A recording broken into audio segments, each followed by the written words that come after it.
नमस्कार, मैं Divyanka Tripathi Dahiya crime petrol सतर्क विमेन अगेंस्ट क्राइम की श्रृंखला में आपका स्वागत करती हूँ। आज के इस केस में आप एक ऐसे जघन्य अपराध देखेंगे कि कैसे एक मानव शरीर के टुकड़े टुकड़े किए गए। ये लड़कियां कौन थी, क्या हुआ होगा इनके साथ कि इन्हें इतनी बर्बरता से मारा गया, इन्हें ऐसी सजा मिली। मतलब इंसान की जान की कीमत इतनी सस्ती है कि उसे कभी भी मार के कहीं भी फेंक दिया जाए। क्या देश का संविधान और कानून का खौफ इन अपराधियों के मन में खत्म हो चुका है? अब इन्हें किसी बात का डर नहीं।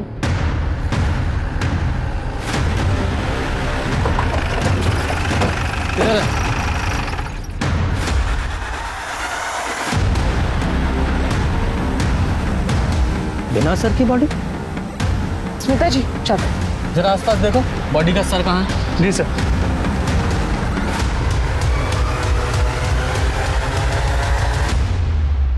गुप्ता, कुछ मिला?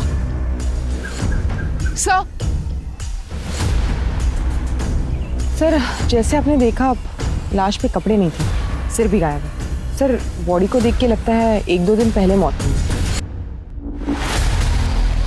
सर ये देखिए, गर्दन को जिस तरह से काटा गया है ऐसा लग रहा है जैसे किसी आरी का इस्तेमाल किया गया है। तो पेड़ काटने वाली आरी होती ना, वैसे। सर ये देखिए, ये जलने का निशान, लेकिन काफी पुराना है। और रेत? नहीं सर, बॉडी की हालत इतनी खराब है कुछ बोल नहीं सकते। सर इसका सिर आसपास कहीं नहीं मिला। हो सकता है कहीं दूर फेंक दिया गया ताकि इसकी पहचान ना हो सके, या फिर ये भी हो सकता है कि कोई जंगली जानवर ले गया, पर ऐसा भी कुछ नहीं मिला जिससे इसकी शिनाख्त हो सके। ये आसपास बहुत सारा ब्लड है और काफी ब्लड सूख भी चुका है।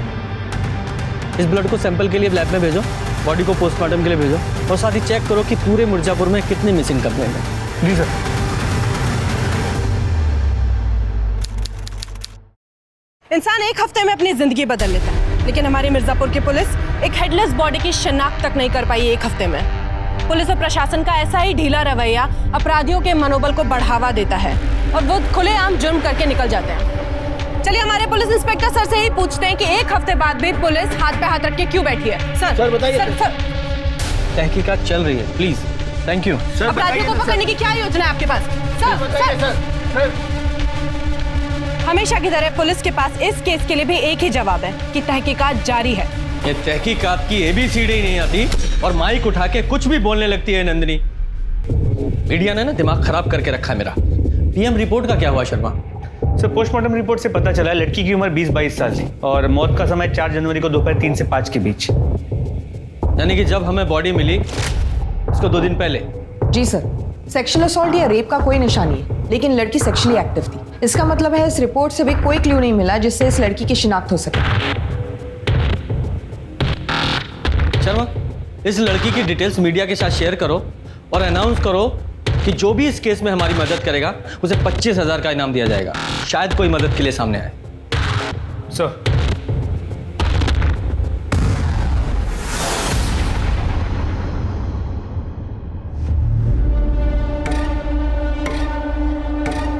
पुलिस तो कभी कुछ करती नहीं है। ये केस मिर्जापुर की छवि खराब कर रहा है।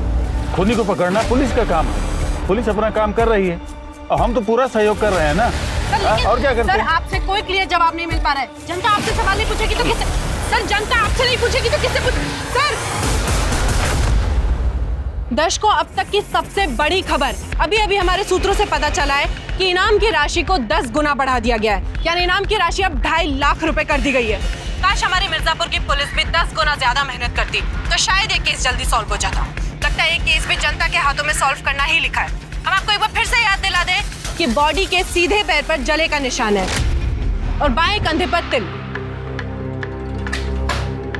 नंदिनी को पुलिस के बारे में कुछ पॉजिटिव नहीं मिलता है, सर हमेशा नेगेटिव बोलती है। सर जैसे आपने कहा था, फॉरेंसिक रिपोर्ट से हमें पता चला है कि क्राइम सीन पर 2 अलग-अलग ब्लड सैंपल्स मिले। ये देखिए सर।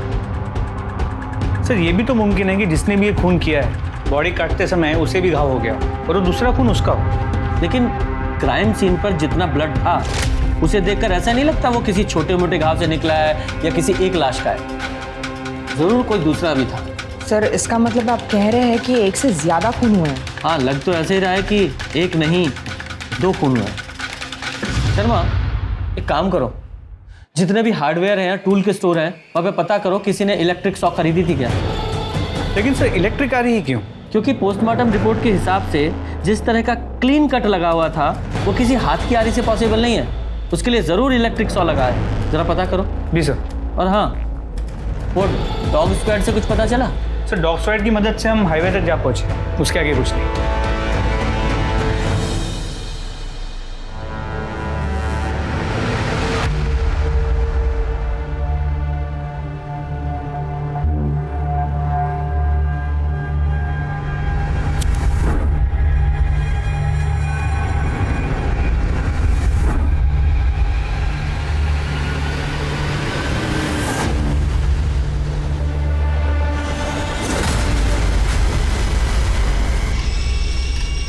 साहब, साहब हमें बड़े साहब से बात करनी है। क्या बात करनी है?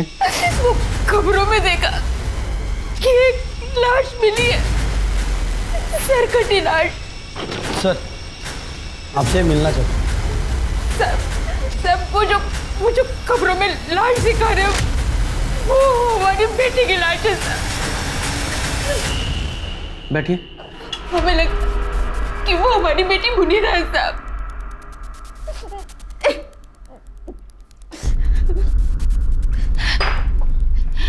आराम से बताइए, आपका नाम क्या है? साहब मेरा नाम शबनम अंसारी है साहब। लेकिन आपको कैसे पता चला वो मुनीरा ही है? सर, जब वो 10 साल की थी तो खाना पकाते हुए उसका सीधे पैर की एड़ी जल गई थी और अब तक वो नहीं जानते साहब। और बाएं कंधे पर तिल, न्यूज़ में यही पहचान बता रहे हैं साहब, वो हमारी मुनीरा ही है साहब।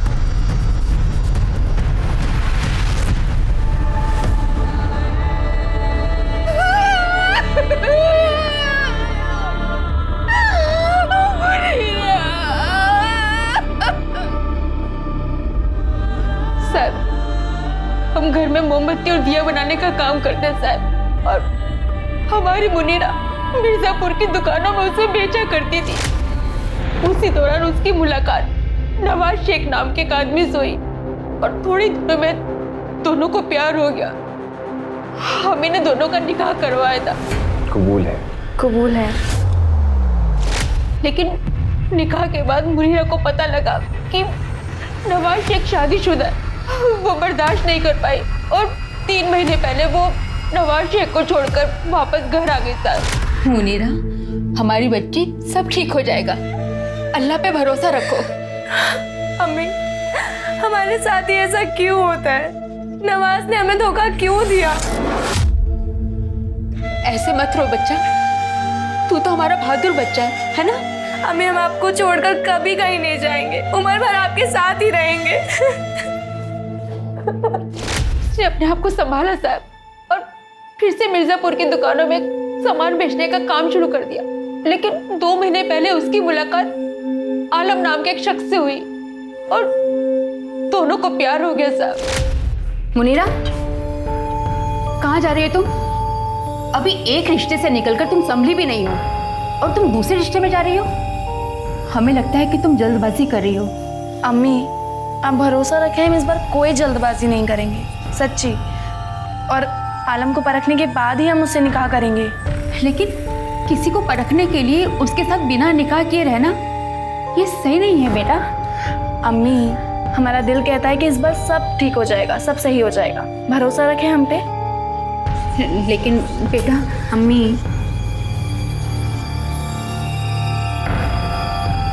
अल्लाह हाफिज।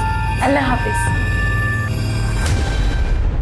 वो अक्सर हमसे मिलने आया करती थी साहब, लेकिन 2 हफ्ते से उसने मिलने आना बंद कर दिया। तब फोन भी बंद है साहब। आप हमें नवाज और आलम का पता बताइए प्लीज। साहब हमें नवाज का पता तो मालूम है, लेकिन आलम का पता नहीं मालूम। हमें सिर्फ इतना मालूम है कि आलम की मोबाइल और इलेक्ट्रॉनिक की दुकान है नया नगर में। बस हम इतना ही जानते हैं साहब, और कुछ नहीं जानते। या अल्लाह, क्या मुनीरा का कत्ल हो गया? जी, तो मुनीरा की माँ का कहना है कि मुनीरा को तुम्हारी पहली बीवी के बारे में पता नहीं था। सर ये सरासर झूठ है। देखिए हम मानते हैं कि हमारे मजहब के अंदर एक से ज़्यादा निकाह करने की हमें इजाज़त है, लेकिन पहली बीवी के बगैर इजाजत के हम दूसरी शादी नहीं कर सकते। और मुनीरा को यह सब बात पता थी कि हमारा निकाह पहले से ही नुसरत के साथ हो चुका है, लेकिन मुनीरा चाहती थी कि वो हमसे निकाह करे। हमने उसे पहले ही मना कर दिया था, लेकिन फिर भी वो हमारे पीछे हाथ धोकर पड़ी थी। मुनीरा हमें धमकी देने लगी, अगर हमने उससे निकाह नहीं किया तो हमारे घर के बाहर जो अपनी जान दे देगी। ये क्या करते साहब, उस पे जैसे कोई भूत सवार था और हम किसी की मौत का बोझ नहीं उठा सकते थे, इसलिए हमने ही नवाज को कहा था कि उससे निकाह कर ले। मुनीरा से निकाह करने के बाद वो हमारी जिंदगी में नासूर बनने लगी। जब भी हम काम के सिलसिले में घर से बाहर जाते, वो नुसरत से लड़ाई झगड़ा करने लगती है। नुसरत, हमने तुम्हें मना किया है ना, जब तक हम किचन में हो तो अंदर मत आया करो। मुनीरा, हम बस पानी लेने आए थे। हाँ तो इंतजार कर सकती थी ना, जब तक हम खाना बना रहे थे।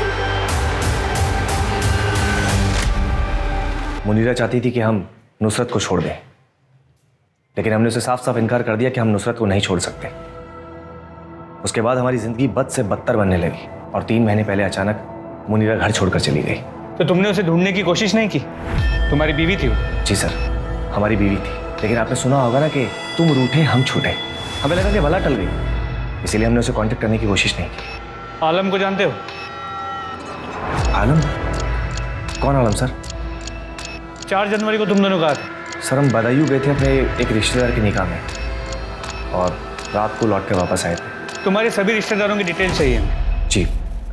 तो जब तक ये केस सॉल्व नहीं हो जाता तुम लोग शहर छोड़ के नहीं जा सकते। जी सर।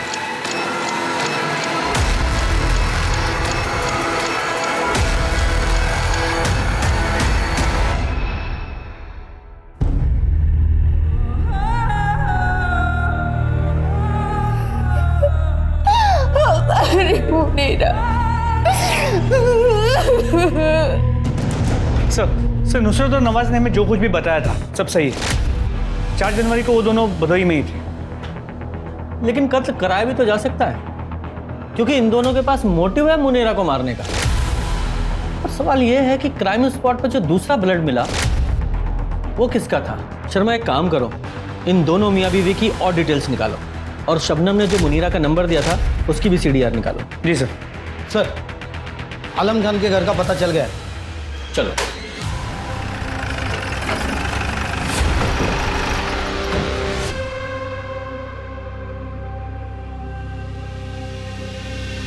ये आलम यहीं रहता है? जी साहब, पर वो तो कई दिनों से लापता है और उसने तो कमाल भाईजान का 2 महीने का किराया भी नहीं दिया है। कहाँ रहते हैं कमाल भाईजान? जी साहब, ये पीछे रहता है। गुप्ता, चाबी लेके आओ। सर। साहब, खाना भी यहीं पर खाता है और 1 महीने से पैसे भी नहीं दिया है। कहता है आज दूंगा कल दूंगा, ऐसे ही घुमा रहा है।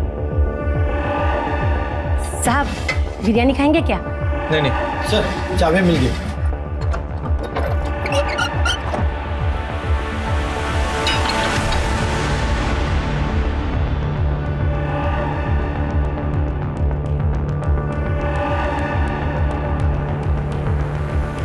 साहब, यही है वो नल्ला आलम।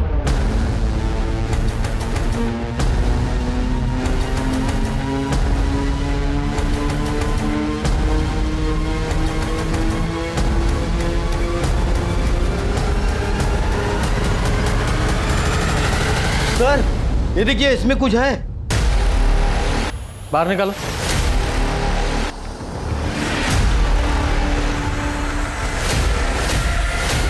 या अल्लाह, क्या है इसमें?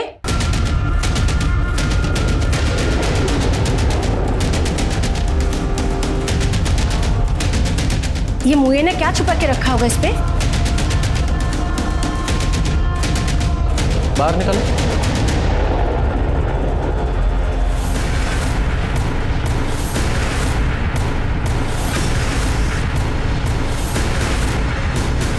या अल्लाह, ये क्या है? किसका सर है? जाइए बाहर जाइए। हाँ जाइए। पुलिस का शक सही साबित हुआ।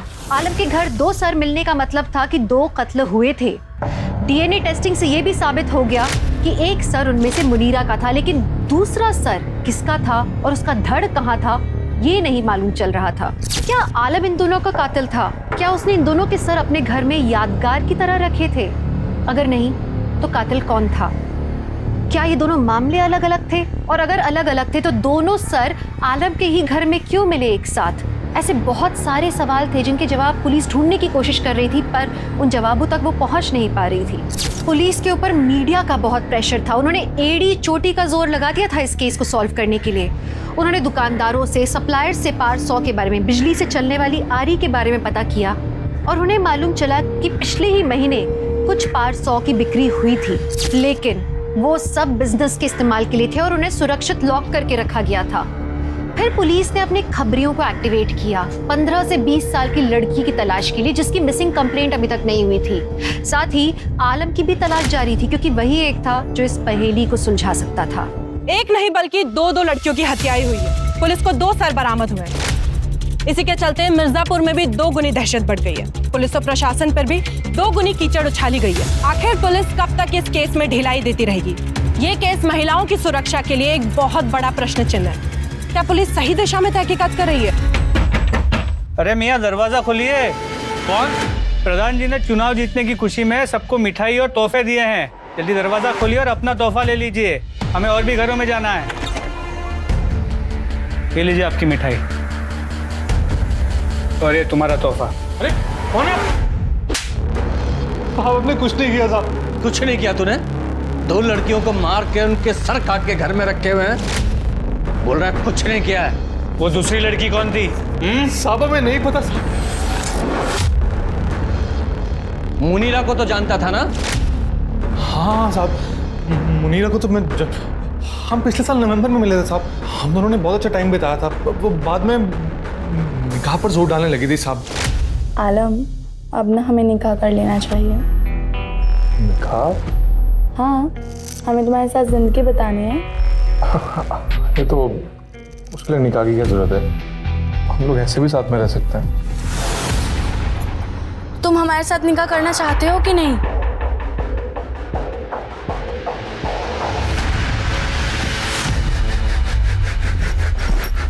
चल निकल यहाँ। पर आलम, कैसा कर सकते हो तुम हमारे साथ ऐसा? हो गया अब हमारा। पर आलम, बोला ना, दोबारा कभी शक्ल में दिखाना आपने। चल निकल। पर आलम मेरी बात सुनो। निकल। खुदा हाफिज। हमने उसे दिसंबर में घर से बाहर निकाल दिया साहब, तो उसके बाद हम उसे कभी नहीं मिले। तो फिर छुप क्यों रहा था? साहब हम डर गए थे। हमें मालूम पड़ा था कि मुनीरा की माँ शबनम को लगता है कि वो पुलिस को जो लाश मिली है वो मुनीरा की है। हमें मालूम था कि वो हमारे ही नाम लेगी, इसलिए वहां से भाग गए हम। हजारों स्टोरी सुनी है हमने ऐसी। अम्मी कसम, हम सच कह रहे हैं। हम जब जनवरी के पहले हफ्ते में वहां पे पहुंचे तो जब हम घर लौटे तो हमने देखा घर के दरवाजे का ताला खुला था। हम सब अंदर गए तो फटाफट सब चेक किया और सब ठीक था। कसम से कुछ भी चोरी नहीं हुई थी, इसलिए हमने पुलिस में रिपोर्ट नहीं लिखवाई। हमें क्या मालूम था कि वो हमारे घर में 2 खोपड़ियां रखने के लिए घुसा था। हम सच कह रहे हैं साहब, सच कह रहे हैं। तेरे घर से 2 लड़कियों के कटे हुए सिर मिले हैं। उन दोनों के कत्ल के जुर्म में अरेस्ट किया जाता है तुझे। डालो से हवालात में। अरे साहब हम सच कह रहे हैं सब। सर 1 महीना बीत गया, लेकिन किसी दूसरी लड़की की कोई मिसिंग कंप्लेंट नहीं आई और ना ही आलम के लाइफ में किसी दूसरी लड़की के बारे में पता चला। सर समझ नहीं आ रहा ये दूसरी लड़की है कौन और उसका मुनीरा और आलम से क्या लेना देना है।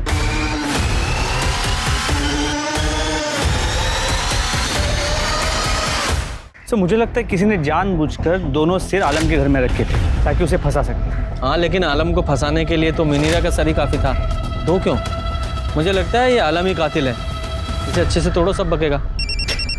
एक्सक्यूज मी सर, खबरी का। हेलो, कौन से एरिया में? ठीक है सर। खबरी ने बताया कि मिर्ज़ापुर के बाद मॉडल टाउन में एक योगिता नाम की लड़की एक मुस्लिम लड़के के साथ जनवरी के पहले वीक में भागी है, लेकिन योगिता के फैमिली वाले इस बात के बारे में किसी से बात ही नहीं कर रहे।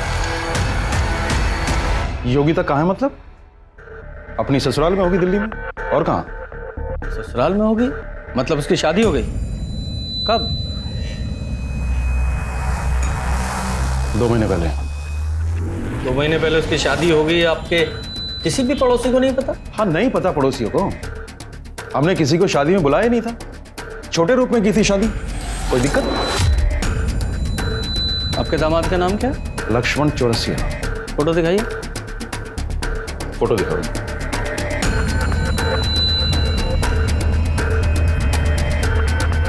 ये फोटो नहीं, शादी का फोटो दिखाइए। जमाई राजा अभी तक फोटो एल्बम भेजे नहीं है। मैडम वॉशरूम कहाँ पे? हाँ वो यहाँ पर। Sorry sir. दिल्ली का अपने दामाद जी का एड्रेस दे दीजिए, हम खुद जाके देख लेंगे। आपको नहीं लगता कि आप अपनी लिमिट्स क्रॉस कर रहे हैं? जाइए, नहीं देते आपको एड्रेस और डिटेल्स। ऐसा है, हम ना एक वकील हैं और अपने राइट्स को बहुत अच्छी तरह से जानते हैं। हमारा हक बनता है ये जानने का कि हमें पता हो कि आप लोग यहाँ पर किस लिए। हमें एक लड़की का कटा हुआ सर मिला है, उसकी आइडेंटिटी तलाश करने की कोशिश कर रहे हैं हम, ताकि उसके कातिलों को सजा दिला सकें। हमें कोई शौक नहीं है किसी की प्राइवेसी में दखल देने का। लेकिन आपको क्या, आपकी बेटी तो सही सलामत है ना दिल्ली में? हाँ?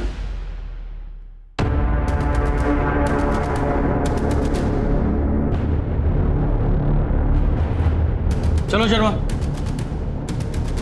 इनसे बात करके कोई फायदा नहीं, कुछ हासिल नहीं होगा।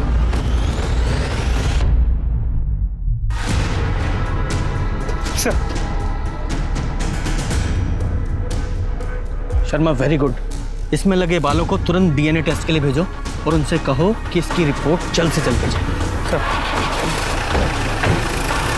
पुलिस के अनुसार उन्होंने एक सस्पेक्ट को पकड़ा है। क्या ये पुलिस का कोई स्टंट है ताकि जनता का गुस्सा कुछ देर के लिए शांत हो सके? सर क्या पुलिस ने एक निर्दोष आदमी को जेल में डाल दिया है ताकि खुद बिना किसी शर्म के बाहर घूम सके? क्या लगा रखा है ये? तुम्हारा काम पब्लिक को सिर्फ फैक्ट्स बताना है, ना कि टीआरपी के लिए न्यूज के नाम पर सेंसेशन फैलाना।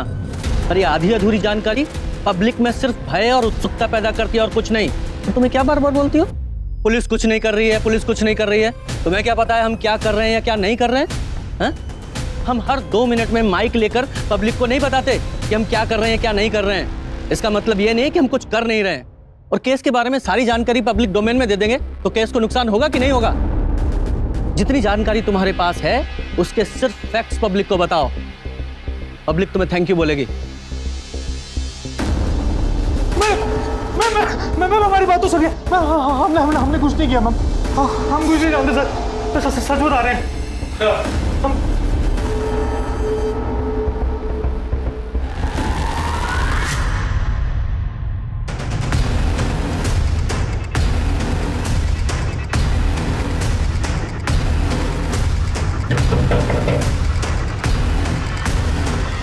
अरे आप लोग फिर आ गए? ये कंघा आप ही का है ना? तुम क्यों बोल रही हो? हम है ना यहाँ पर। ये कंघी हम आप लोगों के घर से लेकर गए थे। इस पर लगे बालों को हमने डीएनए टेस्ट के लिए भेजा और हमारे पास जो कटा हुआ सर है उसके बालों से मैच कराया। दोनों का डीएनए मैच हुआ है। आप लोगों के घर में आपके अलावा आपकी बेटी ही रहती थी। हमारे पास जो कटा हुआ सर है योगिता का है। नहीं, ऐसा नहीं हो सकता।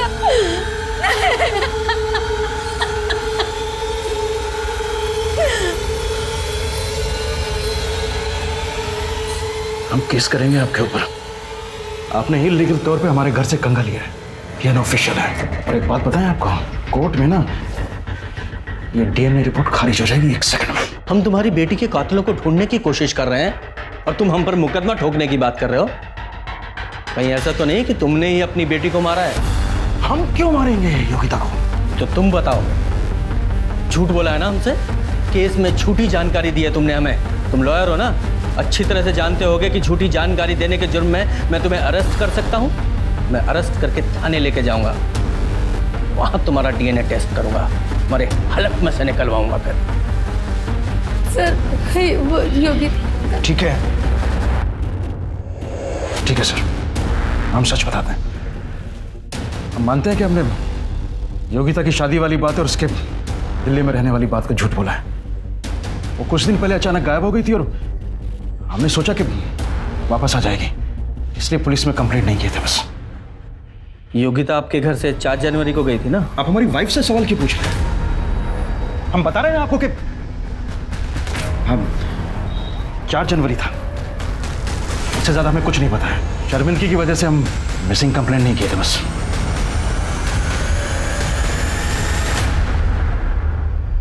शांति बहुत अच्छी है, हम सब लोग उसे बहुत पसंद भी करते हैं और हमेशा मंदिर में भजन कीर्तन के समय हम उससे मिलते ही रहते हैं। लेकिन उसका पति धर्मपाल, हम लोग उससे दूरी बनाकर रखते हैं। क्यों? बड़ा टेढ़ा और कमीने टाइप का इंसान है धर्मपाल, और वकील तो उससे भी वाहियात है। केस के नाम पर पैसे लूटता है। ऐसे लोगों के वजह से लोग डरते हैं वकीलों से। और मैडम, वो 3 नंबर गली वाली भावना, वो बता रही थी कि शायद योगिता का चक्कर किसी दूसरे धर्म वाले लड़के के साथ था। और जब ये बात धर्मपाल को पता चली तब तो उसने घर पर बहुत ज्यादा बवाल खड़ा कर दिया था। इस धर्मपाल को अपनी बेटी योगिता के अफेयर के बारे में पता था, लेकिन ये बात इसने हमें नहीं बताई। पर आगे भी हम उससे मदद की कोई उम्मीद नहीं रख सकते। लेकिन मुझे पता है कौन हमारी मदद कर सकता है।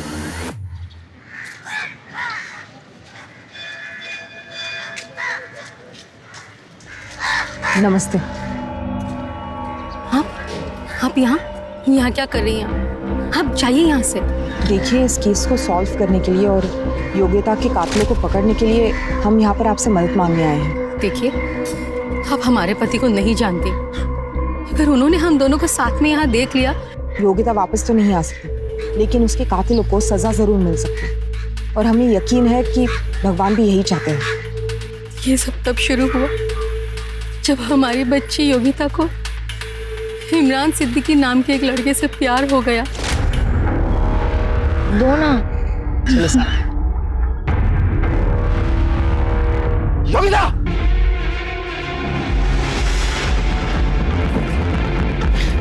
अंकल, बस पकड़ से। खड़िया। पापा एक बार सुनिए तो सही। पापा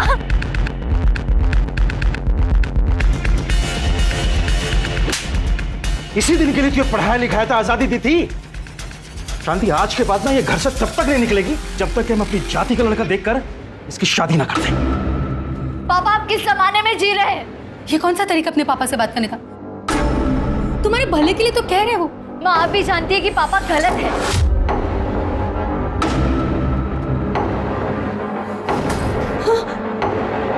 अगर दोबारा आपने हम पे हाथ उठाने की कोशिश की तो हम पुलिस कंप्लेंट कर देंगे।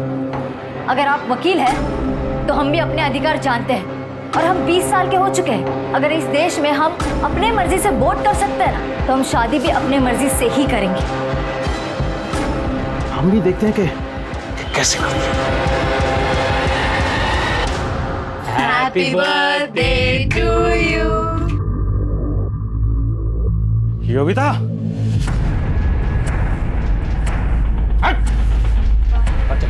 पापा आप सुनिए तो सही। मैं बस। अरे भाई साहब, अरे मेरी बात तो सुनिए। पापा बट भाई साहब, देखिए, हमें कोई झगड़ा नहीं चाहिए। हम बड़े ही शांत प्रिय आदमी हैं, लेकिन तब तक जब तक हमारी बातें मानी जा रही है। धर्मपाल जी की बेटी से दूर रहिए, वरना दोस्ती महंगी पड़ सकती है। भाभी, मुझे और योगिता को एक होने से कोई नहीं रोक सकता। सर, क्या मतलब है इस नोटिस का? और हमारी शॉप कोई गैर कानूनी नहीं है? हाँ, गैर कानूनी तरीके से अवैध रूप से हथियाई गई जमीन पर बनाई गई है दुकान। हम प्रूव कर सकते हैं कि हमारी ये दुकान और ये जमीन गैर कानूनी नहीं है। ठीक है, तुम्हारे पास 1 महीने का समय है, आप सबूत दीजिए। लेकिन हाँ, तब तक ये शॉप सील रहेगी। चलिए चलिए भाई। सर, हमारे भाई, कारोबार का चलिए भाई, सील करिए। ये तालाब एक ही चाबी से खुल सकता है। योगिता को भूल जाओ। हमारे पति ने हमारी बच्ची की जिंदगी को बर्बाद कर दिया था, इस हद तक कि इमरान की भाभी सादिया तक योगिता के खिलाफ हो गई। उसने तो इमरान से कहा कि वो योगिता के पापा ने हमारी दुकान बंद करवा दी, हमें इतना परेशान किया, और तुम अभी भी इसी के बारे में सोच रहे हो। वो अब इस घर में नहीं आएगी। पर इमरान और उसका बड़ा भाई अज़हर दोनों पीछे नहीं हटे। इमरान हमारी बच्ची से बहुत प्यार करता था, फिर दोनों ने एक बार यहाँ से भाग जाने का ठाना। 4 जनवरी को तकरीबन 2:30 बजे, जब हमारे पति घर पर नहीं थे। ये कंगन मैंने तुम्हारी शादी के लिए बनवाए थे। इसे तो अपनी शादी वाले दिन पहन लेना। भगवान पे भरोसा रखो माँ, कुछ दिनों में सब ठीक हो जाएगा। हाँ मेरी बच्ची।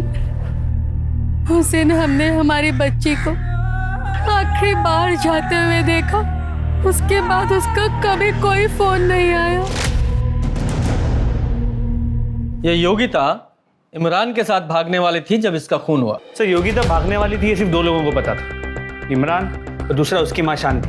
सर ये हो सकता है कि शांति ने योगिता को मारा है और अब रोने का नाटक कर रही है। सर या फिर इमरान कभी योगिता से शादी ही नहीं करना चाहता और योगिता उसे फोर्स कर रही हो, इसलिए इमरान ने योगिता को मार दिया। या फिर ये धर्मपाल, शायद इसे पता चल गया हो कि योगिता घर से भागने वाली है और उसने घात लगाकर योगिता को मार दिया। सर इमरान की भाभी सादिया भी हो सकती है, क्योंकि वो इस रिश्ते के खिलाफ हो गई थी। या फिर उसका भाई अजहर, क्योंकि वो इस रिश्ते के लिए तैयार था, लेकिन सिर्फ तब जब धर्मपाल इस रिश्ते को मंजूरी देगा। सर मार तो कोई भी सकता है, लेकिन सवाल यह है कि योगिता इमरान के साथ शादी करने के लिए भागने वाली थी, इस वजह से कोई योगिता का इतनी बहरे में से मर्डर क्यों करे? और ये मुनीरा, इसका क्या, इसका योगिता के साथ क्या कनेक्शन है? अब ये मुनीरा की वजह से योगिता मरी है या योगिता की वजह से मुनीरा, ये भी तो एक पहेली है। सर अगर ये दोनों मर्डर योगिता की फैमिली या सिद्दीकी की फैमिली में से किसी ने किया है, तो फिर ये दोनों सिर आलम के घर पे कैसे मिले? ये तो आलम ही बताएगा, ढूंढो इसे।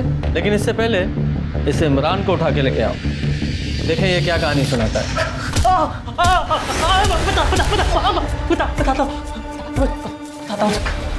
बोल। हाँ, हम 4 तारीख को भागने वाले थे। वो हमें हाईवे के पास मिलने वाली थी, पर वो वहाँ कभी आई नहीं।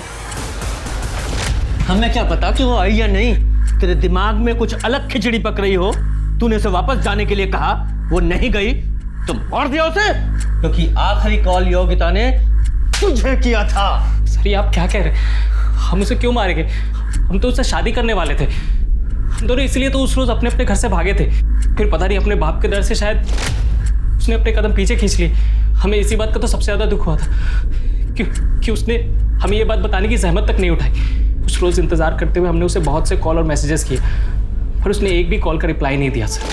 फिर जैसे तैसे हमने अपने आप को संभाला और अपनी ज़िंदगी में आगे बढ़ने की कोशिश करने लगे। हमने कभी सपने में भी नहीं सोचा था कि उसका मर्डर हो गया। सर जिस किसी ने भी उसका मर्डर किया ना, अगर वो इंसान हमें मिल गया तो हम उसको जिंदा नहीं छोड़े, उसके टुकड़े टुकड़े करके हम उसे कुत्तों को खिला देंगे।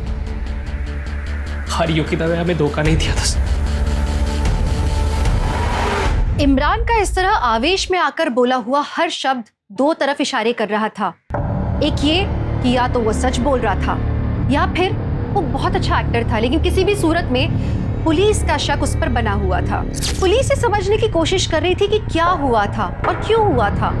एक बात तो तय थी कि योगिता और मुनीरा की मौत एक ही जगह पर हुई थी। दोनों के सर को धड़ से अलग कर देना, मुनीरा की लाश वहीं छोड़ के योगिता की लाश ले जाना और दोनों के सर का आलम के घर में मिलना, बहुत पेचीदा था ये सब समझना।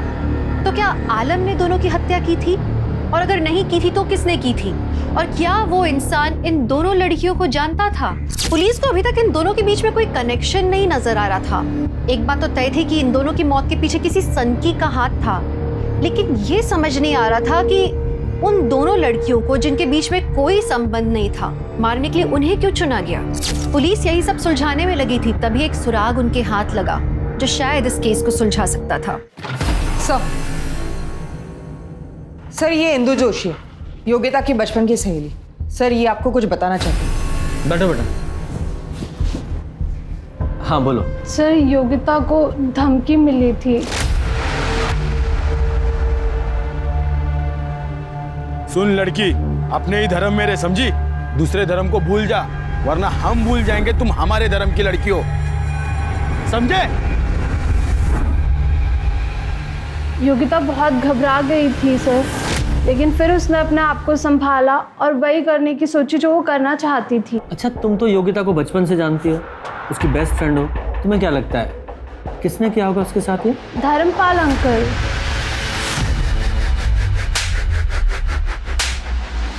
बोल बोल बोल। जितना मारना है ना मार लो, लेकिन मैंने कुछ नहीं किया है। योगिता के बहाने में उस लड़के का भूत उतारना चाहता था, इसलिए उन्हें भेजा था। उसे धमकाने के लिए। और जब वो नहीं डरी तो उसे मरवा दिया। नहीं, मैं अपनी बेटी को कभी नहीं मार सकता। एक बाप होने के नाते उसकी रक्षा कर रहा था, उसके धर्म की, उसकी संस्कृति की। कौन सा गुनाह कर रहा था? मॉडर्न होने का मतलब ये नहीं है कि आप अपने धर्म को भूल जाएं। मुनीरा को जानते हो? कौन मुनीरा? मैं किसी मुनीरा को नहीं जानता हूं। इसे? नहीं। शर्मा, जरा इधर आओ। ये धर्मपाल इससे ज्यादा बोलने वाला है नहीं। ये नवाज और नुसरत के बारे में और पता करो।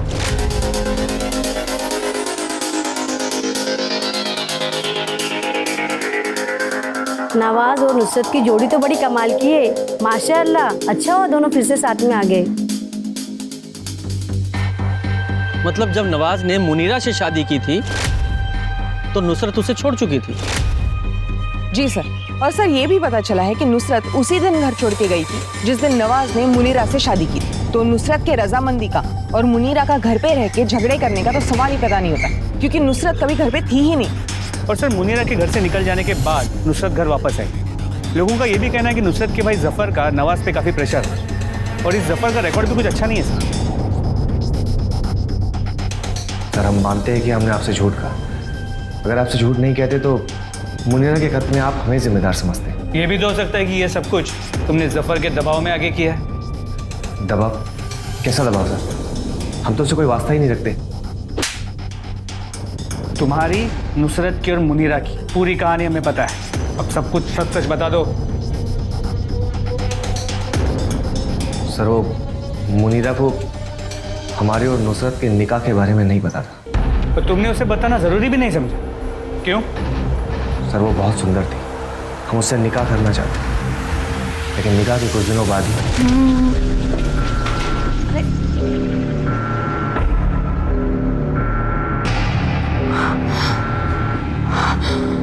उस दिन के बाद से मुनीरा और हमारे बीच में झगड़ा होने लगा, तनाव बढ़ने लगा। फिर एक दिन वो घर छोड़कर चली गई। तो तुम क्या उम्मीद करते थे? वो जश्न मनाती? और जफर अहमद, उसका इस सब में क्या रोल? देखिए साहब, हमने आपको पहले ही बता दिया, जफर भाई से हमारा कोई वास्ता नहीं है। उनके कारनामों की वजह से हमारा परिवार उनसे बात करना तो दूर, उनकी शक्ल तक देखना पसंद नहीं करते। क्या जनाब, लोग तो कुछ भी कहते रहते हैं। अरे नुसरत तुमसे कोई वास्ता ही नहीं रखती थी तो वो क्या बोलेगी? चलिए मान लीजिए ऐसा होता भी तो आपको क्या लगता हम जीजू का निकाह ही क्यों होने देते मुनीरा से? ठीक है, जाओ। सलाम सर। सर आपने इसे जाने क्यों दी? ये इतनी आसानी से बोलने वाला नहीं था। नजर रखो इस पे, जरूर कोई लीड मिलेगी। सर आपके लिए चाय। गुप्ता, मैंने चाय मंगाई? नहीं। तो लेके चलो। इस केस में हर बार डेड एंड पे पहुंच जाते हैं, कुछ हाथ नहीं लग रहा है। अगर ये सभी निर्दोष हैं तो फिर इन दोनों लड़कियों को मारा किसने? ये योगिता की बॉडी कहाँ है?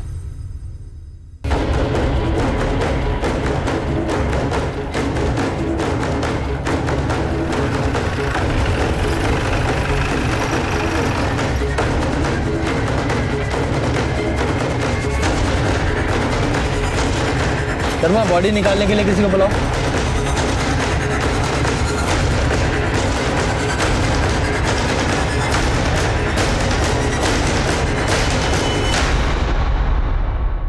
सर बॉडी पूरी तरीके से गल चुकी है और देख के कहना मुश्किल होगा कि इसकी मौत कब हुई है, लेकिन अगर यही योग्यता है इसका मतलब करीब 1 महीने से भी ज्यादा हुआ है इस लाश को यहाँ नाले में पड़े हुए। अगर इस बॉडी को 1 महीने से ज्यादा इस तालाब में पड़े हुए हो गया है और ये योगिता है तो इसका एक ही मतलब निकलता है कि इसे भी मुनीरा के साथ ही मारा गया था और उसकी बॉडी को यहाँ लाकर डंप कर दिया गया।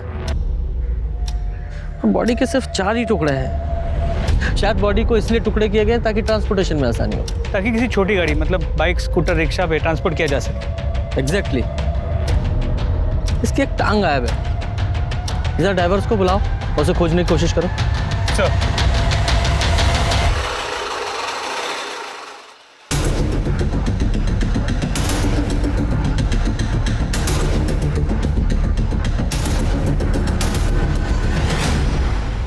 जैसा पुलिस को शक था वैसे ही हुआ। आलम खान के घर मिला दूसरा सर योगिता का ही था। डीएनए रिपोर्ट में तो ये पता लग ही गया था, साथ ही पोस्टमार्टम रिपोर्ट में ये पता चला कि मुनीरा की तरह ही योगिता को भी मारा गया था। दोनों के साथ सेक्सुअल असॉल्ट नहीं हुआ था, लेकिन दोनों की मौत में एक अंतर था, वो ये कि योगिता के शरीर को 4 टुकड़ों में काटा गया था पार 100 यानी बिजली से चलने वाली आरी से। पुलिस से पता लगाने की कोशिश कर रही थी कि शहर में किस किस के पास ऐसी पावर 100 है, लेकिन इसी बीच एक ऐसा क्लू मिला जिससे इस केस को एक नया मोड़ मिल गया। सर, डीएनए रिपोर्ट से कंफर्म हुआ है कि जो तालाब में बॉडी मिली थी वो योगिता की है। ओके शर्मा, ये देखो, ये नुसरत अपने भाई जफर से मुनीरा के कत्ल से सिर्फ 2 दिन पहले ही मिली थी। मतलब ये नुसरत, जफर और नवाज सबके साथ झूठ बोल रहे हैं। एग्जैक्टली। लेकिन ये फोटो जिस ईमेल आईडी से आई है उसका नाम है कड़वा सच। मैंने पूजा को बोला है साइबर सेल से जरा डिटेल निकालिए इस आईडी की। सर, लगता है कोई गुमनाम रह के हमारी मदद करने की कोशिश कर रहा है। हाँ, पर इसका मतलब ये भी तो है कि जिसने फोटो भेजी है उसे पता है कि जफर, नवाज और नुसरत हमें क्या बताया है। हमने आपको पहले ही बता दिया, जफर भाई से हमारा कोई वास्ता नहीं है। हम जीजू का निकाह ही क्यों होने देते मुनीरा से? अब ये बातें हमने पब्लिक डोमेन में तो रखी नहीं है। एक काम करते हैं, इन तीनों से पूछताछ करने से पहले जिसने ये फोटो भेजी है उससे पूछताछ करते हैं। सर, आपको यकीन नहीं होगा ये फोटो हमें किसने भेजी है। किसने? तो ये हृदय परिवर्तन कैसे हो गया? सर, हमने आपकी मदद करने के लिए वो फोटो भेजी और आप हम पे ही शक कर रहे हैं। हाँ, कर रहे हैं शक। उसका रीजन है, आपने जिस जफर का हमें फोटो भेजा है, हमें पता है कि तुम उसके रेगुलर कांटेक्ट में थी। ये लो, आपके सारे कॉल रिकॉर्ड्स, साफ पता चल रहा है उसके रेगुलर टच में हो तुम। बोलिए, क्या माजरा है? सर, कुछ समय पहले जब हम अंडरवर्ल्ड की स्टोरी और रफीक गैंग के मर्डर की स्टोरी कवर कर रहे थे, तब हम जफर से मिले थे और हमें एक दूसरे से प्यार हो गया। हम एक दूसरे के बहुत करीब आ गए थे। लेकिन कुछ टाइम पहले जब हमने उसे एक लड़की के साथ रंगे हाथों पकड़ लिया, तब हमें उससे बदला लेना था। जफर ने हमें बताया कि उसकी बहन नुसरत ने उससे सारे कॉन्टैक्ट ख़त्म कर लिए, लेकिन जब हमने उसे नुसरत से मिलते देखा तो उसका फ़ोटो क्लिक कर लिया, वही फ़ोटो आपको भेज दिया ताकि तुम्हारा बदला पूरा हो सके। सर, हमें हमारा बदला चाहिए और आपको सबूत। अगर ये फ़ोटो आपको इस केस को सॉल्व करने में मदद करता है तो हम किसी को नहीं बताएंगे कि ये फ़ोटो हमने आपको दिया है। सर, हम इतने भी बुरे नहीं हैं। कई बार पुलिस टीम और रिपोर्टर साथ में काम भी कर सकते हैं। Nice thought. शर्मा, जरा इस जफर को एक विजिट दो।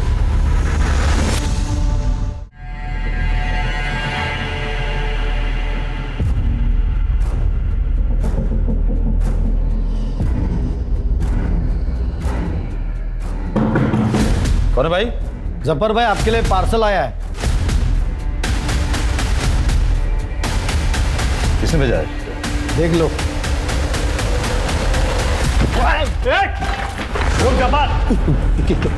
पूरे घर की तलाशी लो। क्या कर रहे हैं आप लोग? जल्दी पता चल जाएगा। घर का एक कोना चेक करो।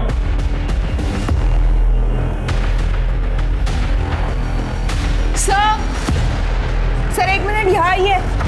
सर, ये देखिए।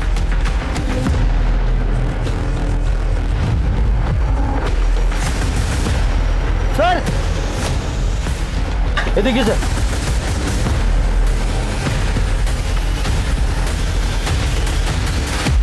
फॉरेंसिक रिपोर्ट से पता चला है तेरे स्कूटर पे जो खून था वो योगिता का था और जो इलेक्ट्रिक आरी पे खून था मुनीरा का। अब तू सीधे सीधे बताएगा कि तेरे हलक में हाथ डाल के उगलवाऊं। बोल। बताता हूँ सर। आलम ने जब मुनीरा को छोड़ा तो उसके बाद मुनीरा ने नवाज को कांटेक्ट किया था। नवाज, आप हमें माफ़ कर दीजिए। हमसे बहुत बड़ा गुनाह हो गया, हम जानते हैं, पर अभी भी हमारा तलाक नहीं हुआ है। आप अभी भी हमारे शौहर हैं। साफ साफ कहिए कि आपका आलम से दिल भर गया है। अब हमारे पास क्या लेने आई आप? जाइए अपनी अम्मी के पास चले जाइए। पर आप मेरे पास, हम इस घर से अब कहीं नहीं जाने वाले। ये हमारे शौहर हैं, इसलिए अपनी ये मनुष्य शक्ल दोबारा कभी मत दिखाना। हम कहाँ जाएंगे? आप अपने घर में हमें पनाह दे दीजिए, हम आप दोनों की खिदमत करेंगे। नवाज ने कहा है वो मुझे दोबारा कभी नहीं छोड़ेगा, लेकिन है तो मर्द साथ, क्या भरोसा। अगर वो मुनीरा को वापस ले आए तो हमारा क्या होगा? कुछ करो भाईजान। तुम समझ नहीं रहे हो जफर। हम मुनीरा और आलम को सबक सिखाना चाहते हैं। मुनीरा हमें छोड़कर गई थी ना, और आलम, उसे इस बात का एहसास नहीं हुआ कि वो नवाज की बीवी पे हाथ डाल रहा है। देखो, हमारा ख्याल रखो और जिंदगी भर हम तुम्हारा ख्याल रखें। नवाज ने पीसीओ से फ़ोन करके मुनीरा को एक सुनसान जगह बुलाया था, पर जब मुनीरा वहाँ आई तो मैं वहाँ पे पहले से इंतज़ार कर रहा था उसका। नवाज,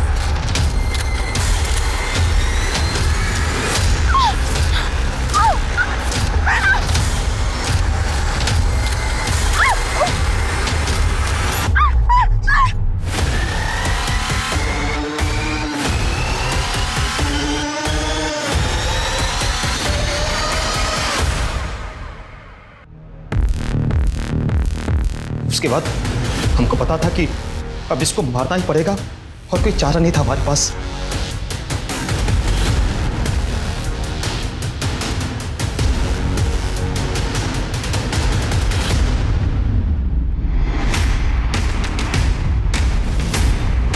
उनको मारने के बाद उनके कपड़े उतारे और उनके सर कलम कर दिया ताकि कोई पहचान ना पाए। मुनीरा की लाश तो वहीं छोड़ दिया, योगिता की लाश के टुकड़े करके ताकि ले जाने में आसानी हो तालाब में फेंक दिया। फिर दोनों के कपड़े और बैग जला के रात गटर में बहा दिया। उन दोनों के सर प्लास्टिक में रख के आलम के घर रख दिया।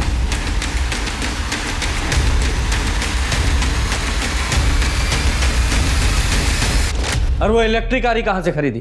तो पहले से था हमारे पास। रफीक गैंग के 2 लोगों को पहला सफाया किया था हमने। अच्छा, मतलब जो वो 2 मर्डर नंदिनी रिपोर्ट कर रही थी वो तूने किए थे? सर, कभी आपने इलेक्ट्रिक कार का इस्तेमाल किया है? बड़ा मजा आता है, पावर सा आ जाता हाथों में, और खून जब सर काटे में जो खून उछलता है ना फुहारे की तरह, सर आप कल्पना नहीं कर सकते उसकी। इसके खिलाफ 4 मर्डर की चार्जशीट दाखिल करो। जफर को योगिता और मुनीरा के कत्ल के लिए और नवाज और नुसरत को इस जघन्य अपराध में साथ देने के लिए गिरफ्तार किया गया। मुनीरा ने अपनी जिंदगी में गलत इंसान को चुनने की गलती की, जिसकी कीमत उसने अपनी जान दे के चुकाई। और योगिता, वो तो बस गलत समय पर गलत जगह पर मौजूद थी। वो अपनी पिता की सोच से दूर जाना चाहती थी और बदकिस्मती से एक आदमखोर कातिल के हाथ लग गई, जिसने एक कत्ल को छुपाने के लिए दूसरा कत्ल कर दिया। किसी की जान ले लेना किसी भी मुद्दे का हल हो ही नहीं सकता। ये एक क्राइम है, और आप चाहे कितनी भी तिकड़म लगा लें, एक क्राइम करने के बाद मुजरिम अपने निशान छोड़ ही जाता है, पकड़ा जाता है। आप अपने परिवार को प्यार से संजो के रखें। इसी आशा के साथ मैं दिव्यांका त्रिपाठी दहिया लेती हूँ आपसे विदा। फिर मिलूंगी अगले केस के साथ। तब तक देखते रहिए क्राइम पेट्रोल सतर्क, विमेन अगेंस्ट क्राइम। एक औरत परिवार, अब हर औरत का भार। जय हिंद। ये कहानी एक ऐसे विक्टिम की है जो परफेक्ट क्राइम का शिकार हुई। सब कुछ प्लान्ड था, कब कैसे मारना है, कैसे सबूत मिटाने हैं, हर चीज बारीकी से सोची गई थी। आप सोचोगे मुझे ये सब कैसे पता? मैं ही हूं जिसे मारने के लिए ये चक्रव्यूह रचा गया था।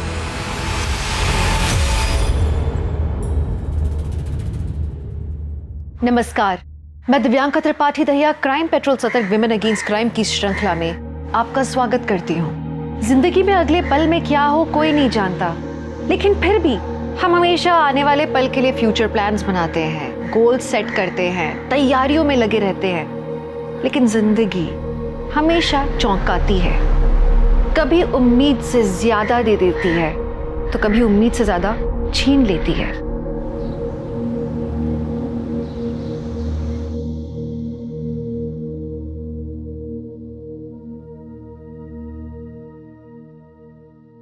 राम राम सा, सरिता रसोई में आप सबरो स्वागत है। आज हमारी रसोई में बनेगा राजस्थान रो पारंपरिक भोजन, दाल बाटी और चूरमा। तो शुरू करते हैं। दाल बाटी बनाने के लिए अनूप क्या कर रहा है? वीडियो खराब कर दिया मेरा। अरे माँ, वीडियो तो रिकॉर्ड भी नहीं हो रही है। हाँ? कैमरे में मेमोरी कार्ड ही नहीं है। मतलब कुछ भी रिकॉर्ड नहीं हुआ ना। अनूप भैया, कौन मानेगा कि मम्मी के चैनल पे 7 मिलियन सब्सक्राइबर्स हैं। हंसना बंद कर दीक्षा, कभी कभी हो जाती है गड़बड़। मुझे तो बस खाना बनाना आता है। सरिता, ये लो गुजिया बनाने का सारा सामान। कल बढ़िया सी वीडियो बनाना गुजिया की। हाँ, वो भी मेमोरी कार्ड डाल के। सरिता फिर गलती की, एक बार अच्छे से सीख लो ना। चलो मैं सिखाता हूं, आओ। हाँ वाह पापा, सो स्वीट। पापा आप सच में माँ की बहुत केयर करते हैं। बेटा वाइफ हैप्पी हो ना तो लाइफ हैप्पी हो जाती है।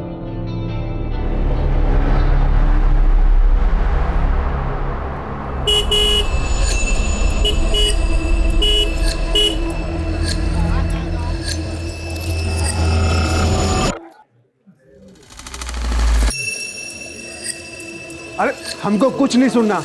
जब तक हमारी बात बैंक के मैनेजर प्रीतम से नहीं होती तब तक हम यहाँ से नहीं जाएंगे। क्यों भाइयों? नहीं जाएंगे, नहीं जाएंगे। बुला के लेके आओ, नहीं जाएंगे। बाहर भी इतनी भीड़ जमा है, क्या चाहिए इन लोगों को?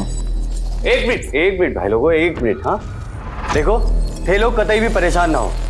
था का पीसा बिल्कुल सेफ है हमारा ही बैंक में। ऐसे फेक न्यूज पे विश्वास बिल्कुल भी ना करो।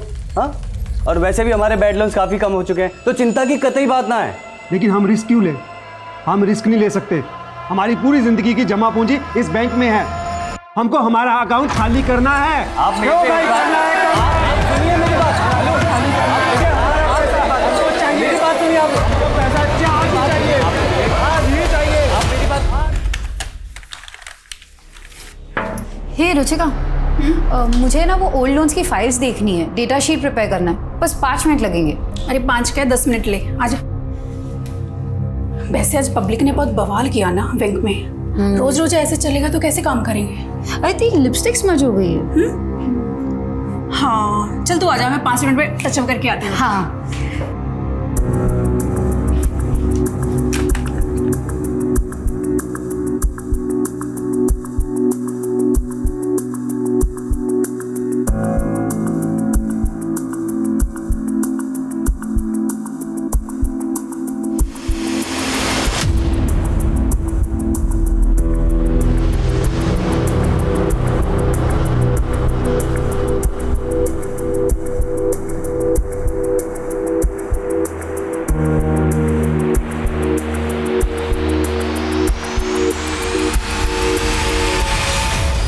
हो गया? हाँ थैंक यू।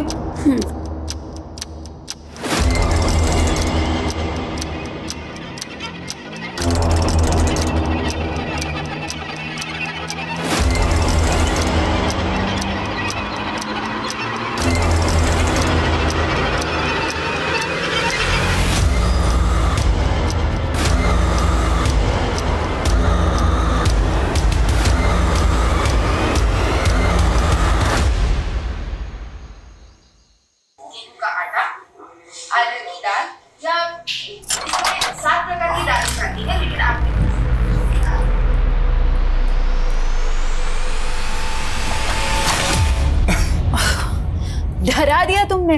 तुम तो कल आने वाले थे ना। ठीक है चला जाता हूँ, कल आता हूँ। अच्छा मिस्टर पतिदेव, मैं दिन गिनती हूँ तुम्हारे आने को, तुम चले जा रहे हो। मैं भी तुम्हें बहुत मिस कर रहा था। बाय द वे, मैंने तुम्हारे लिए स्पेशल डिश बनाई है।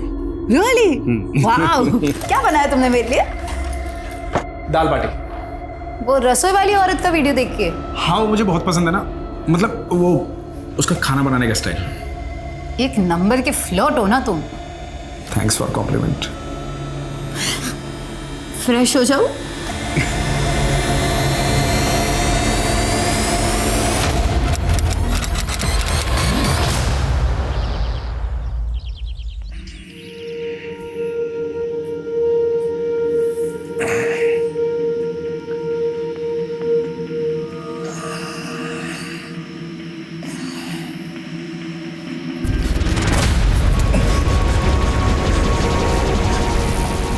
सरिता, ए सरिता, सरिता,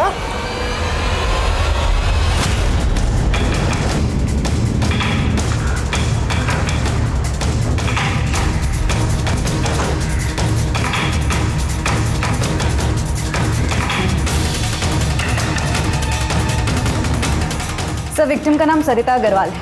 वो अपने पति नवीन और दोनों बच्चे दीक्षा और अनूप के साथ यहाँ रहती है। इंटरनेट पर कुकिंग क्लासेस चलाती थी जो कि बहुत पॉपुलर थी। सर लगता है मौत जहर खाने की वजह से हुई है। रूम में और किचन में जितनी भी खाने की चीजें लैब में भेजो। Okay sir. सर शायद ये सुसाइड का केस है।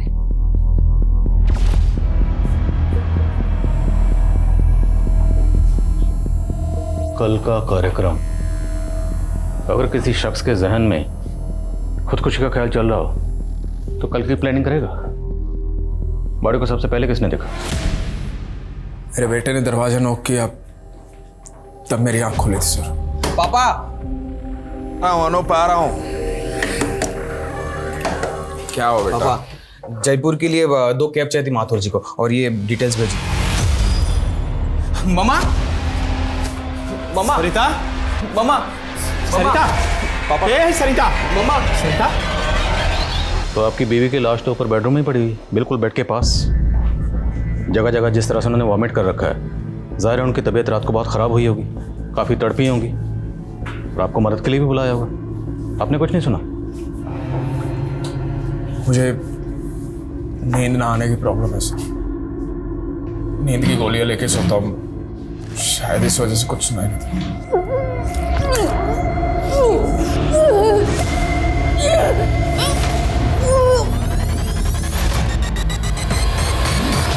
नहीं सर, कल रात तक तो सब कुछ ठीक था। खाना तुम्हारी मम्मी ने बनाया था? जी मैम। तो क्या आपकी मम्मी ने कोई पर्टिकुलर चीज़ खाई थी जो सिर्फ आपकी मम्मी ने खाई? तुम्हारी मम्मी को कोई तकलीफ थी, कोई परेशानी, डिप्रेशन? नहीं मैम।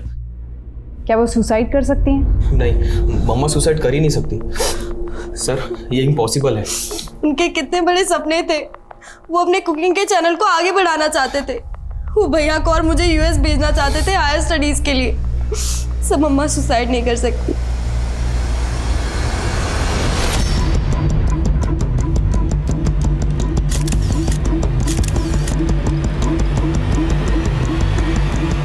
सरिता की मौत जहर की वजह से हुई थी। उसने जहर खुद लिया था या उसे दिया गया था? अभी इस राज से पर्दा उठना बाकी था। सरिता की मौत में कई सवाल खड़े कर दिए थे कि क्या उसे नवीन की दोहरी जिंदगी के बारे में पता था, और क्या ये उसकी मौत का कारण था, या फिर इसके पीछे कोई बड़ा षड्यंत्र था। सरिता मर्डर केस की गुत्थी जितनी नजर आ रही थी उससे ज्यादा उलझी हुई थी। अभी इसे समझने में और सुलझाने में और बहुत वक्त लगने वाला था। Thank you so much. मैं भी आपसे बात करती हूँ। जैन सर। जैन सर, सरिता केस में लैब से फोन आया था। उनकी इनिशियल टेस्टिंग में सरिता की बॉडी से एल्यूमिनियम सल्फेट के ट्रेसेस मिले। ये एक तरीके का पेस्टिसाइड है जो इस एरिया में काफी कॉमनली यूज होता है। पेस्टिसाइड? तो ये तो कंफर्म हो गया कि सरिता की मौत जहर खाने की वजह से हुई। अब सवाल ये है कि सरिता ने ये जहर खुद खाया या किसने ज़बरदस्ती खिलाया? सर, इस तरीके का पेस्टिसाइड आजकल घरों में नहीं मिलता। एरिया में जितनी पेस्टिसाइड की शॉप है या डीलर है, सब जगह इंक्वायरी करो, शायद कोई लीड मिले। जहर की गोलियां खाने की वजह से बीवी ने जान गंवा दी, और शौहर नींद की गोलियां खाकर सुकून से सोता रहा। बुला इस Naveen. Sir, pesticides? Sir, Sarita organic food में बिलीव करती थी, पेस्टिसाइड्स क्यों खरीदेगी? तो किसने खरीदा? आपने? ये क्या कह रहे हैं सर आप? मेरी समझ में नहीं आ रहा सर। समझ में तो हमें भी नहीं आ रहा। आपकी बीवी बिल्कुल आपके बगल में सो रही थी, रात भर तड़पती रही, जगह जगह वोमिटिंग करती रही। तड़पते तड़पते उसने अपनी जान दे दी और आप चुपचाप सुकून से सोते रहे। आप नहीं समझेंगे सर, कितना आप सोच समझे इस बात का। बहुत प्यार करता था मैं सरिता से। दोनों मियां बीवी में किसी बात को लेकर झगड़ा या मनमुटाव? मम्मी पापा तो जैसे एक दूसरे के लिए बने थे, लड़ते हुए क्या, हमने तो उनको ऊंची आवाज में बात करते हुए भी नहीं देखा था। वैसे भी महीने में 15 दिन तो पापा बिजनेस ट्रिप पर होते थे। तुम्हारे पापा बिजनेस ट्रिप पर कहाँ जाते थे? ज़्यादातर कोटा। वहाँ पर उनकी ऑफिस की एक नई ब्रांच खोली थी। सर, एक छोटी सी रिक्वेस्ट थी। बोले। मेरे बच्चों से ज़्यादा सवाल जवाब मत कीजिएगा। मैं तो सह लूंगा, लेकिन मेरे बच्चे अब तक अपनी माँ की मौत का सदमा नहीं झेल पाए। Thank you.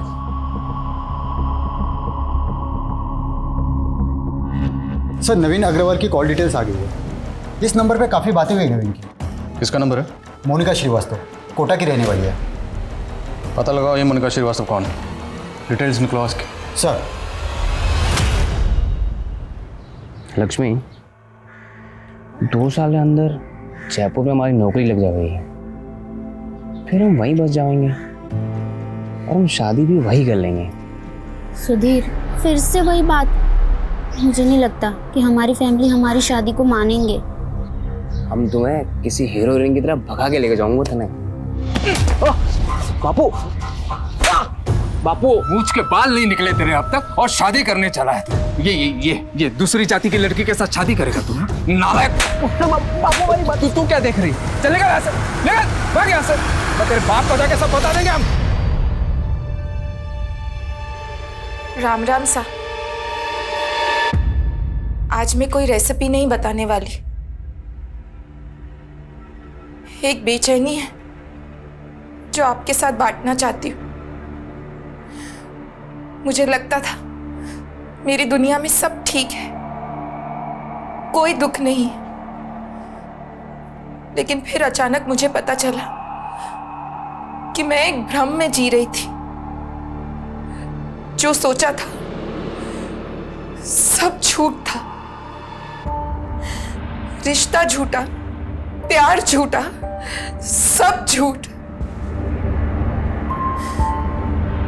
मोनिका, काश तुम ना आती तो ये सब नहीं होता।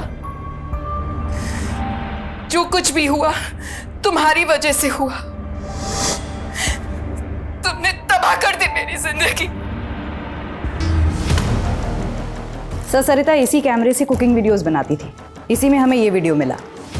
तो ये वीडियो सरिता का आखिरी वीडियो था? नहीं सर, इसके बाद सरिता ने एक और कुकिंग वीडियो बनाया था, लेकिन इस वीडियो की तरह उसमें भी वो काफ़ी हताश लग रही थी।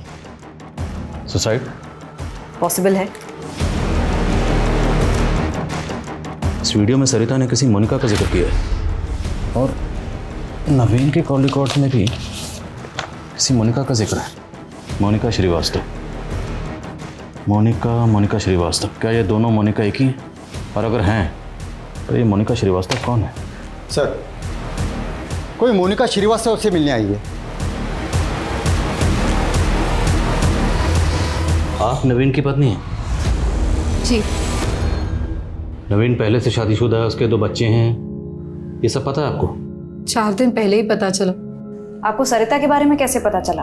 मुझे कुछ दिनों से शक हो रहा था नवीन पर। फिर एक दिन जब वो बिजनेस ट्रिप का बहाना करके घर से निकला तो मैंने उसका कोटा से जयपुर तक पीछा किया। तो यहाँ जयपुर आने के बाद आप सरिता से मिली थी? जी। मुझे लगा था कि मेरे साथ धोखा हो रहा है, कि नवीन की जिंदगी में कोई और औरत आ गई है। बस सरिता से मिलकर पता चला कि 21 साल से तो वो उसकी बीवी है। दूसरी औरत तो मैं हूं। और जब आप सरिता से मिली और सरिता को आपके बारे में पता चला तो सरिता का रिएक्शन क्या था? सरिता, मेरी बात तो। नवीन, आप चुप रहिए। मोनिका, मेरे बच्चे कभी भी आते ही होंगे। मैं नहीं चाहती उनके सामने ये तमाशा। हम अंदर चलकर बात करते हैं। जी।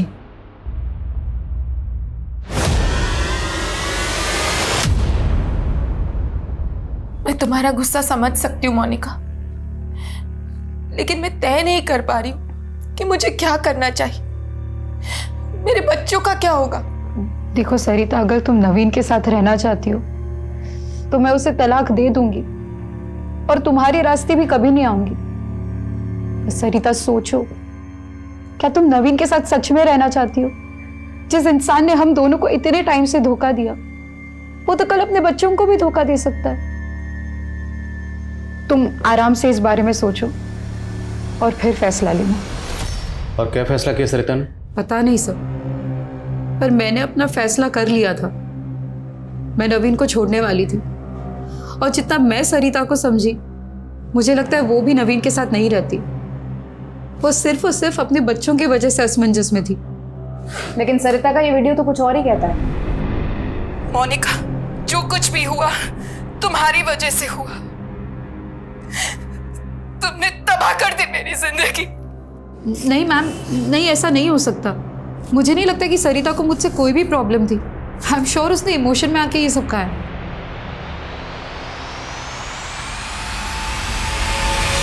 तुम बिल्कुल चिंता मत करो, मैं और तुम्हारे जीजा जी हमेशा तुम्हारे साथ है मोनिका। ये लीजिए, आप लोग नाश्ता कर लीजिए पहले। ये ले। हाँ। नहीं दीदी। अरे अच्छा कुछ दूसरा बनाओ तेरे लिए, बोल। भूख नहीं है ज्योति दीदी। कुछ दिनों पहले तक मैं कितनी खुश थी। एक पति था जो सिर्फ मुझसे प्यार करता था, वो तो चला गया और ऊपर से ये पुलिस का चक्कर। सरिता ने भी अपनी वीडियो में मेरा ही नाम लिया। कहीं पुलिस मुझे इस चक्कर में फंस। अरे मोनिका, बेकार फिक्र कर रही, ऐसा कुछ भी नहीं होगा, चिंता मत करो। और देख, सरिता की मौत की जिम्मेदार ना तू बिल्कुल नहीं है। हाँ, वो नवीन जरूर है, समझी? फिक्र मत कर, हम हैं। जीजा जी, अगर पुलिस मुझ पर ही अबेटमेंट ऑफ सुसाइड का चार्ज लगाती है तो आप मेरा केस लड़ेंगे ना?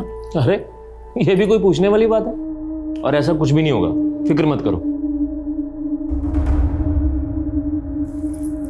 मतलब अगर ये पता चल जाता है कि सरिता ने खुदकुशी की थी तो मोनिका को जेल हो जाएगी? अगर खुदकुशी साबित हुई तो, और फिर मैं हूं ना उसका केस लड़ने के लिए, मोनिका को कुछ नहीं होने दूंगा। अरे मुझे उस मोनिका की टेंशन नहीं है, मुझे ज्यादा टेंशन उस पुश्तैनी जायदाद की है जो इस मोनिका के नाम पर है। और अगर ये मोनिका जेल चली जाती है तो उन पेपर्स पर कौन साइन करेगा, बोलो? बहुत लालची हो रही है तुम। हाँ, मतलब अपनी बहन मोनिका की फिक्र नहीं है तुम्हें, बल्कि उस प्रॉपर्टी।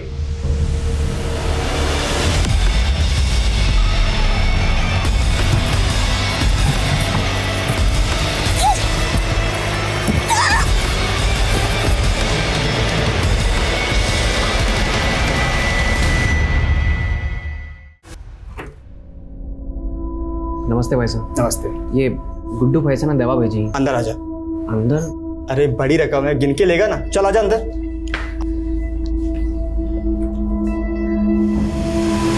रुक, वही भागना मत, रुक वहीं पे खड़े रहे। बॉक्स खोल। भाई साहब क्या? बॉक्स खोल। सीधी पर खोलता हूँ। ये देखिए साहब जी, मुझे नहीं पता इसमें ये क्या था साहब जी। ले चलो इसे। साहब जी मुझे गुड्डू भैया ने भेजा है, मुझे गुड्डू भैया ने दवाई दी थी साहब जी, मेरा इसमें कोई कसूर नहीं है साहब जी।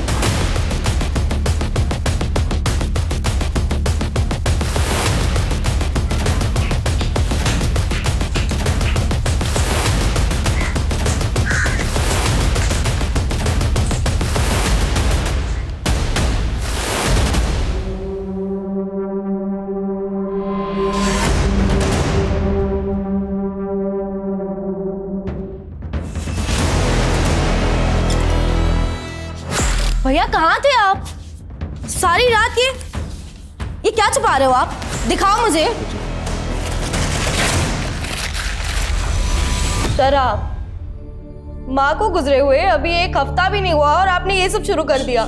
दीक्षा, मेरा बात करने का कोई मन नहीं है, कल बात करेंगे। और ये हाथ पर क्या हुआ आपको?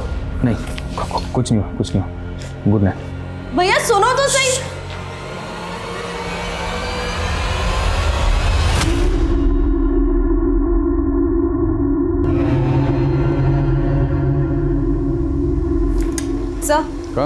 सर, सरिता की डिटेल पोस्टमार्टम रिपोर्ट आ गई है। रिपोर्ट के मुताबिक सरिता की बॉडी से पेस्टिसाइड का हैवी डोज मिला है, 3 टैबलेट्स जितना हैवी।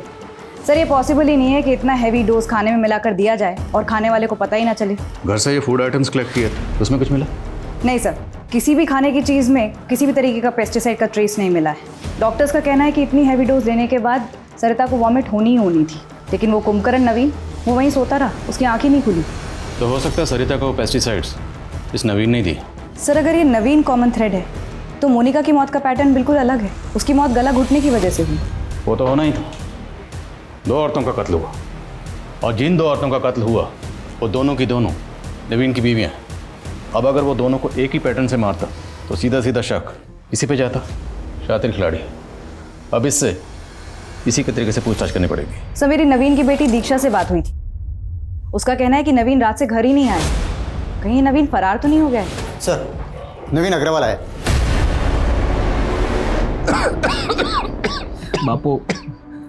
बापू मुझे माफ कर दे बापू, हमारे से गलती हो गई बापू। गलती तो मुझसे हुई है। उस दिन मैंने कुछ ज्यादा ही सख्ती बरत दी थी तुझ पर। बापू मैं जाएगा पानी।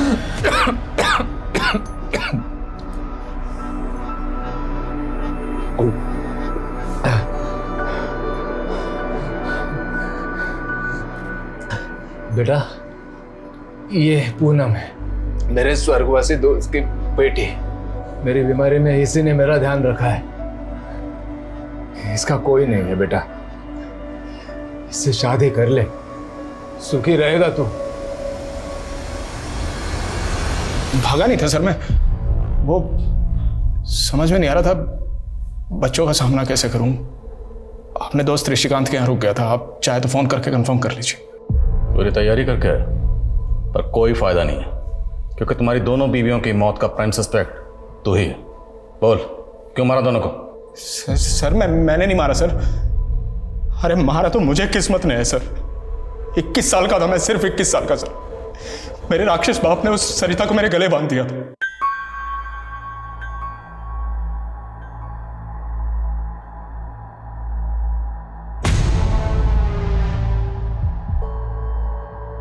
सरिता बहुत अच्छी थी, बुरी नहीं थी वो, बस मेरे टाइप की नहीं थी। मुझे चाहिए थी कोई वेस्टर्न कपड़े पहनने वाली, अंग्रेजी बोलने वाली, जो मेरे साथ पार्टी में जा सके, जिसके साथ मैं बिजनेस आइडिया शेयर कर सकूं। इसलिए तूने मोनिका को फंसाया? मोनिका को मैंने नहीं फंसाया मैम, मोनिका ने मुझे फंसाया। हाँ ठीक है, वो मुझे पसंद थी, मेरे टाइप की थी, लेकिन वो मुझे बहला के कमरे पे ले गई सर। उन दिनों वो चल रहा था, मैंने मजबूरी में शादी की उससे। अगर तू सच्चा था तो पुलिस के पास क्यों नहीं गया? सॉरी टू से सर, आपको तो पता है पुलिस कितनी पार्शलिटी करती है, हमेशा औरतों की सुनती। रोना बंद कर, ये बता कि मोनिका से आखिरी बार कब मिला था? कल शाम को। यानी मोनिका की मर्डर वाली शाम को। मोनिका मेरी बात तो सुनो। I love you so much. तुम्हें नहीं पता मेरी शादी किस हालत में। नवीन स्टॉप इट, तुम्हारा एक और झूठ सहने की ताकत नहीं है मुझ में। मोनिका मैं मानता हूँ मेरी गलती है, I am so sorry, please मुझे माफ कर दो। तुम्हें तुम्हारी किए की सजा भुगतनी पड़ेगी, और जो तुमने मेरे साथ किया ना वो मैं कभी नहीं भूल सकती। मोनिका एक बार प्लीज मेरी बात तो सुनो। मोनिका चिल्लाने लगी सर, वहाँ भीड़ इकट्ठा हो गई थी, मैं वहाँ से निकल गया। मैंने तो अगले दिन सुबह मोबाइल पे उसकी मौत की खबर देखी सर। तुम्हारी दोनों बीवियां मर चुकी हैं, और मरने से पहले जो आखिरी मैन उन्हें मिला था वो तू ही था जेंटलमैन। इत्तेफाक था सर, इसका मतलब ये थोड़ी मैंने उनका खून कर दिया। आप सबूत ढूंढिए सर, सबूत मिलेगा ही नहीं, क्योंकि मैं बेगुनाह हूँ। सबूत तो सुरेखा। जैन सर। जी सर। नवीन, तुम्हारे भले के लिए कह रही हूँ, जो भी जानते हो सच सच बता दो, वरना इस केस में तुम बहुत बुरे फंसोगे। सुरेखा जी, एक आप ही हैं जिसको चिंता है हमारी यहाँ। एक काम कीजिए, अपना नंबर दे दीजिए, यहाँ से निकलते ही फोन करूंगा, साथ में डिनर करेंगे हम लोग। वैसे भी आपने बिना हथकड़ियों के मेरा दिल तो कैद कर ही लिया है। Sir postmortem report. Sir Monica की मौत गला घोटने की वजह से ही हुई थी, और वो भी उसी के दुपट्टे से। सर उसके ब्लड में अल्कोहल और स्लीपिंग पिल्स के ट्रेसेस भी पाए गए हैं। एक बात और सर, मोनिका के प्राइवेट पार्ट में सीमेंट के ट्रेसेस भी मिले। व्हाट? Yes sir. और बदन पे कोई खरोच या जोर जबरदस्ती के निशान? No sir. मोनिका के ब्लड में अल्कोहल और स्लीपिंग पिल के ट्रेसेस, मतलब जिस वक्त उसकी मौत हुई वो बुरी तरह से नशे की हालत में थी, कोई जोर जबरदस्ती नहीं हुई थी, रेप तो नहीं हो सकता। Right sir. और सर पोस्टमार्टम रिपोर्ट के मुताबिक उसने रात को कुछ भी नहीं खाया था सिवाय चने के। चना? वैसे मोनिका तो अब रही नहीं, तो हम जमीन तो बेच सकते हैं ना। आप कोई बायर ढूंढ लो ना, जितनी जल्दी जमीन बिकेगी ना उतना हमारे लिए अच्छा होगा, है ना।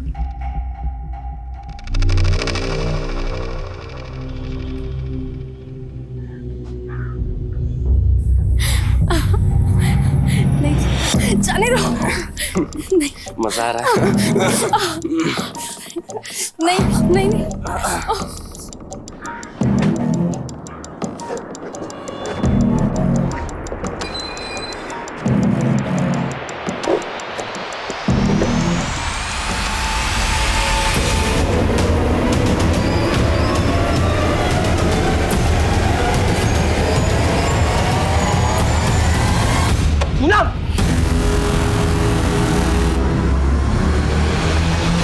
सर ये नवीन तो बहुत ही कमीना इंसान, न इसे अपनी दोनों बीवियों के मरने का दुख है, न अपने किए का पछतावा, और न दोनों बच्चों की फिक्र।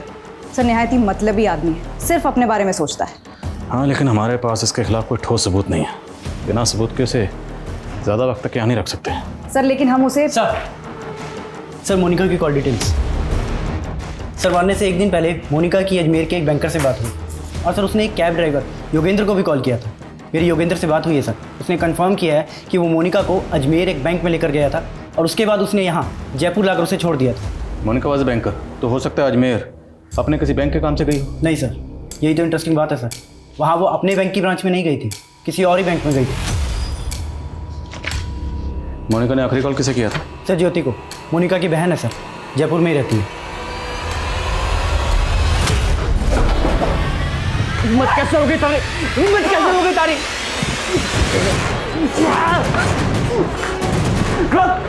रोक कमीने!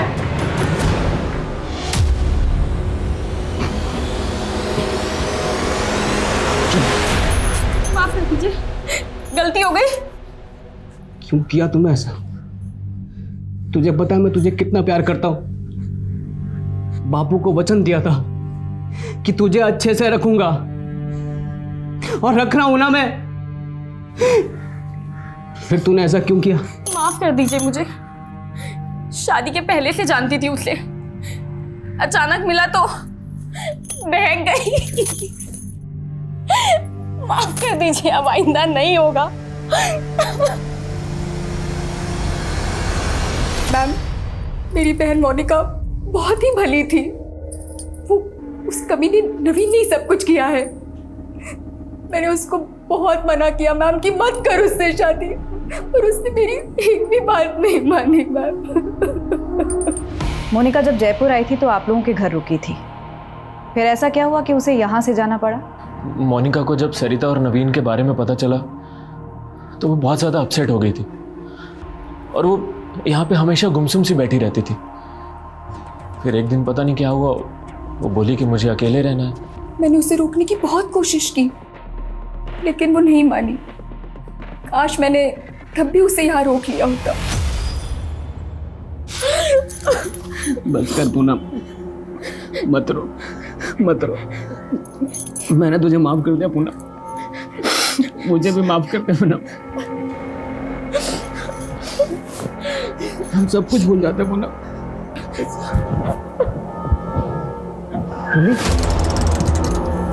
सर यही बचाओ, बचाओ, बचाओ, बचाओ। क्या कर रही है तू? बचाओ। पूनम खून बह रहा है, पागल। बचाओ। हट जा पूनम। पूनम क्या कर रही है? छोड़ उसे। तू क्या कर रहा है यहाँ पे? देखा सर क्या किया इसने? सर ये सर रोज ही मारता है पूनम को, और सर मैं बचाने गया तो मुझे भी मारा।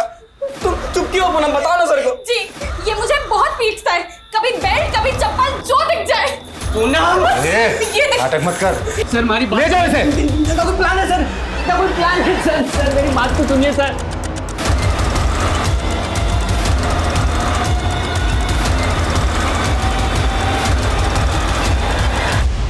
यस सर, मोनिका श्रीवास्तव आई थी यहाँ कुछ दिन पहले, लेकिन अपना लॉकर यूज करने आई थी सर। लॉकर में ऐसा खास क्या था? और खास था भी तो उसने अपने बैंक के लॉकर में क्यों नहीं रखा? Sir need to check the locker. Sir उसके लिए हायर अथॉरिटी से परमिशन लेनी पड़ेगी। ऑफ कोर्स, मैं आपके प्रोसीजर से वाकिफ़ हूँ। Thank you very much. मैं जल्द से जल्द परमिशन निकलवा के आता हूँ। Thank you so much.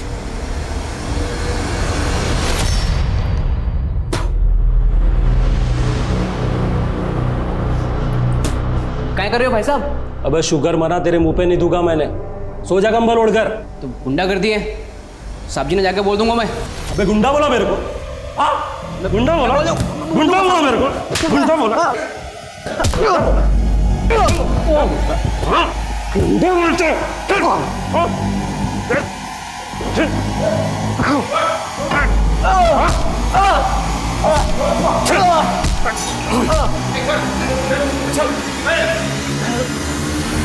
Sudhir एक मुसीबत से निकलता तो दूसरी में फंस जाता। सर पे चोट लगने की वजह से उसे जेल से अस्पताल में शिफ्ट किया गया। दूसरी ओर मोनिका के केस में जयपुर से अजमेर पहुंची पुलिस को फाइनली मोनिका का लॉकर खुलवाने की परमिशन मिली और एक ऐसा एंगल सामने आया जिसके बारे में पुलिस ने पहले सोचा ही नहीं था।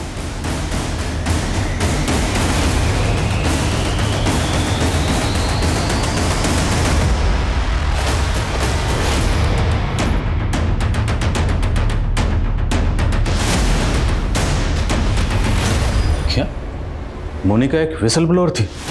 जी सर, मोनिका अपने बैंक में हो रहे एक स्कैम को एक्सपोज करने के लिए एविडेंस इकट्ठा कर रही थी। लगभग 1500 करोड़ के लोन्स नकली डॉक्यूमेंट्स पर अप्रूव हुए।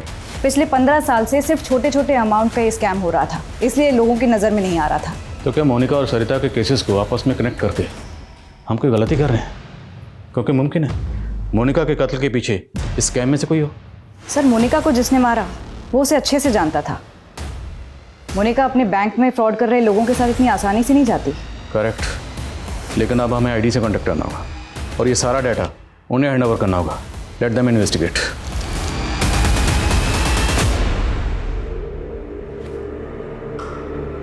देख रहे रे, काम कर रहा।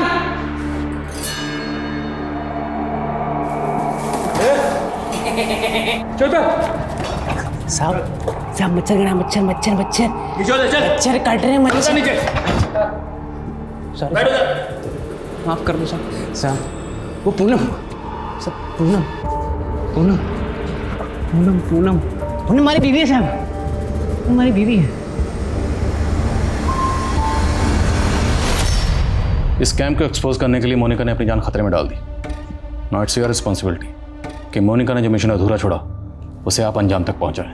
डोंट वरी आदिल, हम इस केस के तह तक जाएंगे और इस केस में शामिल जितने भी लोग हैं उन सबको सजा दिलवाएंगे। और ये सरकारी बैंक्स किसी रॉयल बिजनेसमैन की पर्सनल जागीर नहीं है। Justice will be done. Good luck. Thank you. आप लोग मुझे घर लेके जा रहे हो क्या? हाँ, घर लेके जा रहे हैं। मारो बस थोड़ा दिमाग खराब हो गया, बाकी मैं सब कुछ ठीक है मेरा। हमारी बीवी है ना पूनम, उसकी कसम मैंने घर लेके जा रहे हो।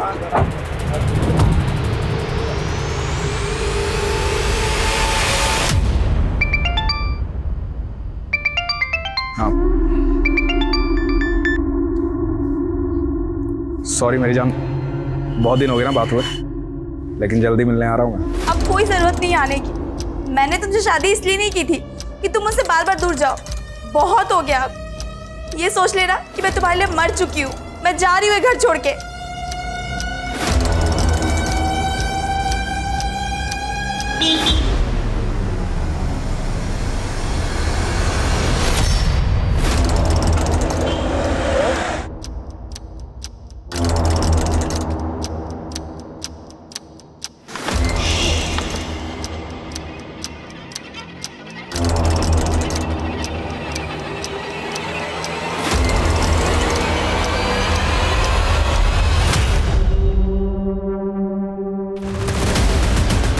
सर आप मेरी बात सुनिए सर, मैंने कोई स्कैम नहीं किया है सर।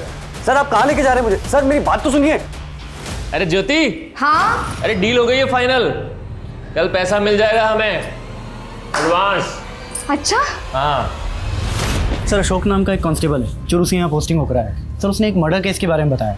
सर उस मर्डर केस का पैटर्न मोनिका के मर्डर केस से काफ़ी मिलता जुलता है। सर ये 10 साल पुराना केस है। मेरी पोस्टिंग जयपुर में ही एक दूसरे थाने में थी, तब वहाँ पर प्रियंका नाम की 24 साल की लड़की का केस आया था। उस दिन जब मैं मोनिका की पोस्टमार्टम रिपोर्ट देख रहा था तो फ़ौरन मुझे ये केस याद आया।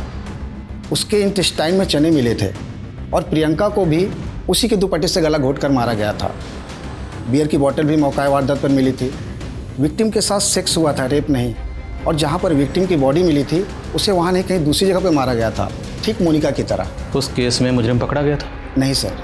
जब तक ये केस सॉल्व नहीं हो जाता हम चैन से नहीं बैठेंगे।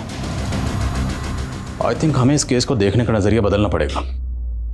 शायद ये किसी सीरियल किलर का काम है जो अलग अलग औरतों को मारता है लेकिन एक सेम पैटर्न से। पिछले 10 साल में राजस्थान में जितनी भी औरतों का कत्ल सेम पैटर्न से हुआ है वो सारे केसेस खंगालो। Okay sir.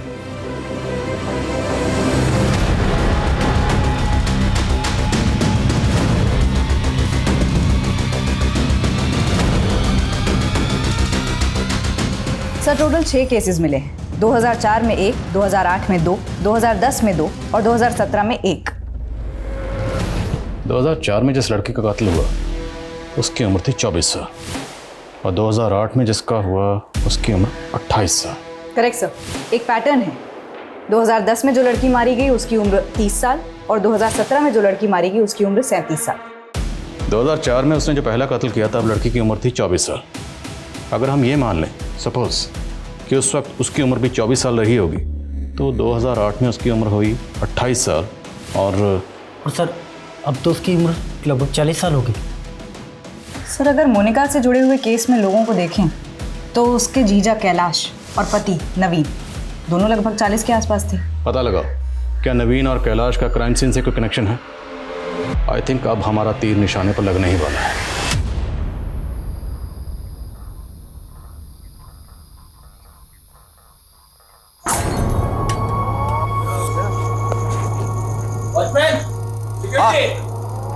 आया हो गया हुआ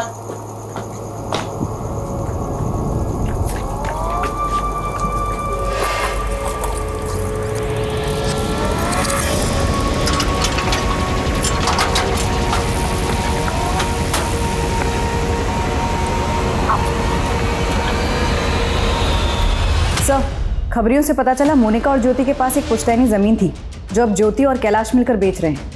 बहन का गुजरे अभी एक हफ्ता भी नहीं हुआ और ये ज़मीन बेचने की तैयारी में। बुला दो ना मियां बीवी को।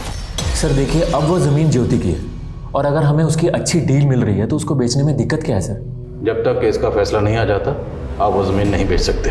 और क्या पता मोनिका का कत्ल उस ज़मीन की वजह से हुआ। आप कहना क्या चाहते हैं? आपको लगता है कि हमने मोनिका को मारा है? क्या पता। सर हमारा उसमें क्या फायदा? सबसे ज़्यादा फायदा तो आपका ही हुआ। पहले आप आधी ज़मीन की मालकिन थी, अभी आप पूरी ज़मीन की मालकिन हो। ये सब क्या कह रहे हैं? हाँ एक मिनट तुम शांत रहो, मैं बात कर रहा हूँ। सर अगर आपको ऐसा लगता है तो आप लोगों के पास सबूत क्या है? सुरेखा एक आदमी लगाओ इनके पीछे, बोलो इनकी हर हरकत पे नज़र रखें। सर एक्सक्यूज मी सर, 3 और मर्डर केसेस का पता चला है सर। सेम पैटर्न है, एक 2006 में हुआ था, एक 2014 में और एक 2018 में। 2006 में जिस विक्टिम का कत्ल हुआ उसकी उम्र थी 26 और 2014 में जिसका कत्ल हुआ उसकी उम्र थी 34 और 2018 में जिसका कत्ल हुआ उसकी उम्र थी 38। और सर 2006 में जिस लड़की का मर्डर हुआ था उसके मर्डर के जुर्म में एक योगेंद्र नाम के आदमी को अरेस्ट किया गया था। सर उसकी मानसिक हालत ठीक नहीं थी, उसे मेंटल असाइलम भेज दिया गया। वहाँ से वो कुछ के साथ फरार हो गया। सर आज तक पकड़ा नहीं गया। तो उस योगेंद्र की जेल अथॉरिटीज़ के पास कोई फ़ोटो वगैरह तो होगी? जी सर। सर ये अगर इसे मेंटल असाइलम भेजा गया तो जाहिर है इसके साइकोलॉजिकल टेस्ट भी होंगे। सर ये भी हो सकता है कि कोई इस योगेंद्र का पैटर्न कॉपी कर रहा हो। ये भी हो सकता है, लेकिन अब यहाँ तक पहुँचे हैं तो एक चांस तो लेकर देखते हैं। पता करो कि इस योगेंद्र का विक्टिम से क्या कनेक्शन है। और इसकी तस्वीर तकरीबन 14-15 साल पुरानी है, तो योगेंद्र आज कैसा दिखता होगा। सालों पुराने केसेस खंगाले जाने लगे, पुराने कैदियों से पूछताछ हुई, पुलिस की खोज का दायरा बहुत ज्यादा बढ़ चुका था। ये घास के ढेर में सुई ढूंढने जैसा था, लेकिन पुलिस डटी रही और उन्हें एक सुराग मिला। ये देखिए सर, इस वीडियो में मोनिका गाड़ी में जाती हुई दिख रही है। थोड़ा जूम करने पर गाड़ी का नंबर प्लेट और ड्राइवर का चेहरा साफ दिख रहा है। थोड़ा जूम कर।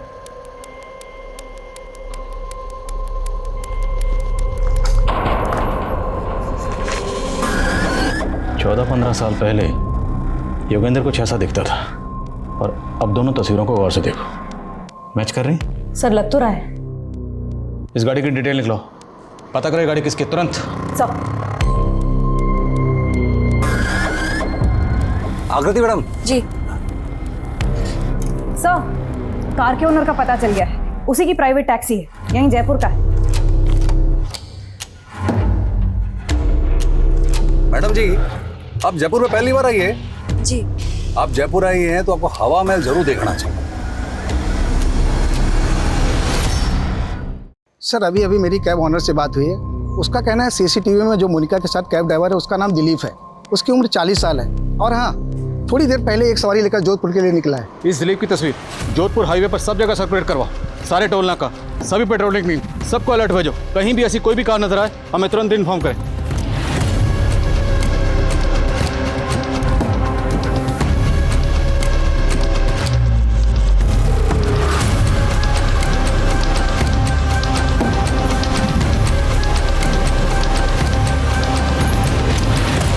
सर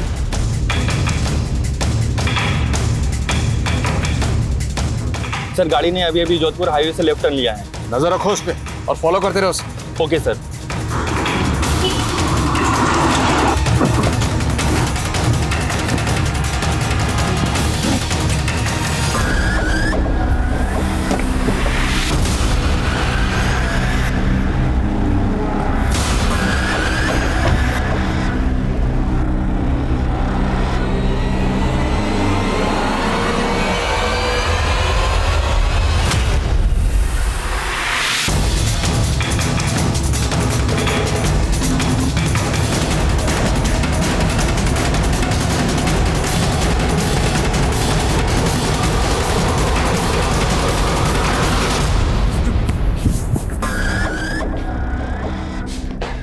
योगेंद्र उस दिलीप उस सुधीर, पिछले 16 सालों में तुमने 9 औरतों को मारा और इतनी मेहनत से मैंने 18 लोगों को मारा, आप 9 गिरा रहे।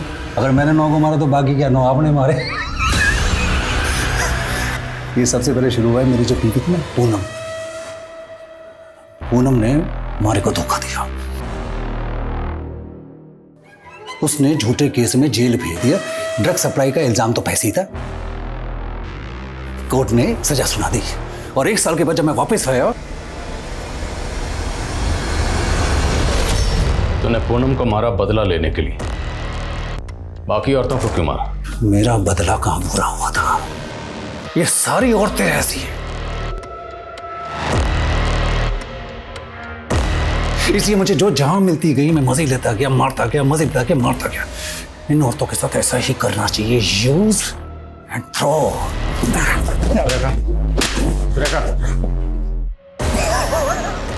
और जेल अथॉरिटीज ने तुझे जो मेंटल असाइलम भेजा था वो सब मैं जब पकड़ा गया तो ये तरकीब मुझे एक पुराने कैदी ने बताई। सब मैंने भी कमाल किया, ठीक है।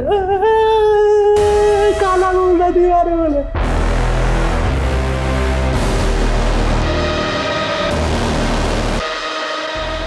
तूने हमेशा अपनी उम्र की औरतों को मारा, ऐसा क्यों? नहीं, ऐसा नहीं है। जो जहां मिलती गई पटाता गया, मजे लेता गया, मारता गया। लेकिन सब में एक चीज कॉमन थी, ये या तो अपने पति से परेशान थी, या बॉयफ्रेंड से ब्रेकअप था, या अकेली थी। मोनिका किधर? मोनिका को मैं पहली बार मिला जयपुर से अजमेर के रास्ते में। उसने कैब हायर की थी। वो आगे वाली गाड़ी का पीछा करना। मारे को वो पहली बार में पसंद आ गए थे, लेकिन उसके पति ने उसके साथ धोखा किया था तो वो बहुत उदास थी, पति की जासूसी कर रही थी। मैंने उसको बहुत हंसाने की कोशिश की लेकिन बात नहीं बनी। फिर एक और दिन मौका हाथ लगा।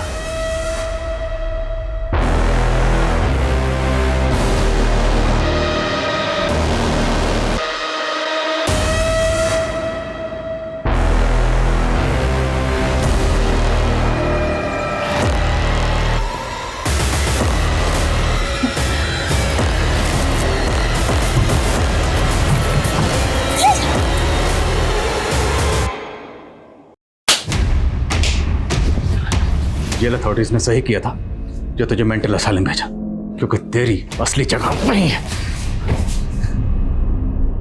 सुधीर अभी पुलिस की हिरासत में और जल्दी ही उसके खिलाफ कोर्ट में चार्जशीट फाइल की जाएगी। साइकोलॉजिकल मैपिंग की मदद से पुलिस इस अजम्पशन पे पहुंची कि सरिता ने सुसाइड किया था, लेकिन ये सिर्फ एक अनुमान है, क्योंकि उस रात वहां क्या हुआ ये कोई नहीं जानता।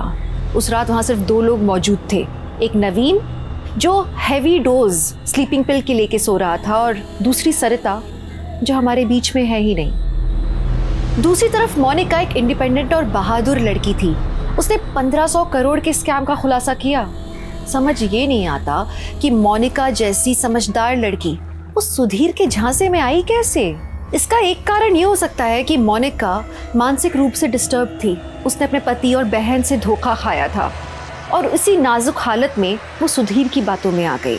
और सुधीर, उसको अपने किए का जरा भी पछतावा नहीं था। उसको उसकी बीवी ने धोखा दिया था और उसका बदला वो पूरी औरत जात से ले रहा था। एक बेसिर पैर की बात सुधीर के मन में घर कर गई, उसका जुनून बन गई, उसे जुर्म की ओर ले गई, जिसका खामियाजा 18 मासूम औरतों को भुगतना पड़ा।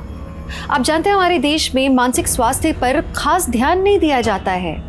जरूरी है कि पीड़ितों को, यहाँ तक कि मुजरिमों को भी वक्त रहते नियमित रूप से मनोचिकित्सकों की सलाह दी जाए। तो आप स्वस्थ रहें, सुरक्षित रहें। इसी आशा के साथ मैं दिव्यांका त्रिपाठी दहिया अब लेती हूँ आपसे विदा। फिर मिलूंगी एक नए केस के साथ। तब तक देखते रहिए क्राइम पेट्रोल सतर्क, विमेन अगेंस्ट क्राइम, एक औरत पर वार, अब हर औरत का भार। जय हिंद।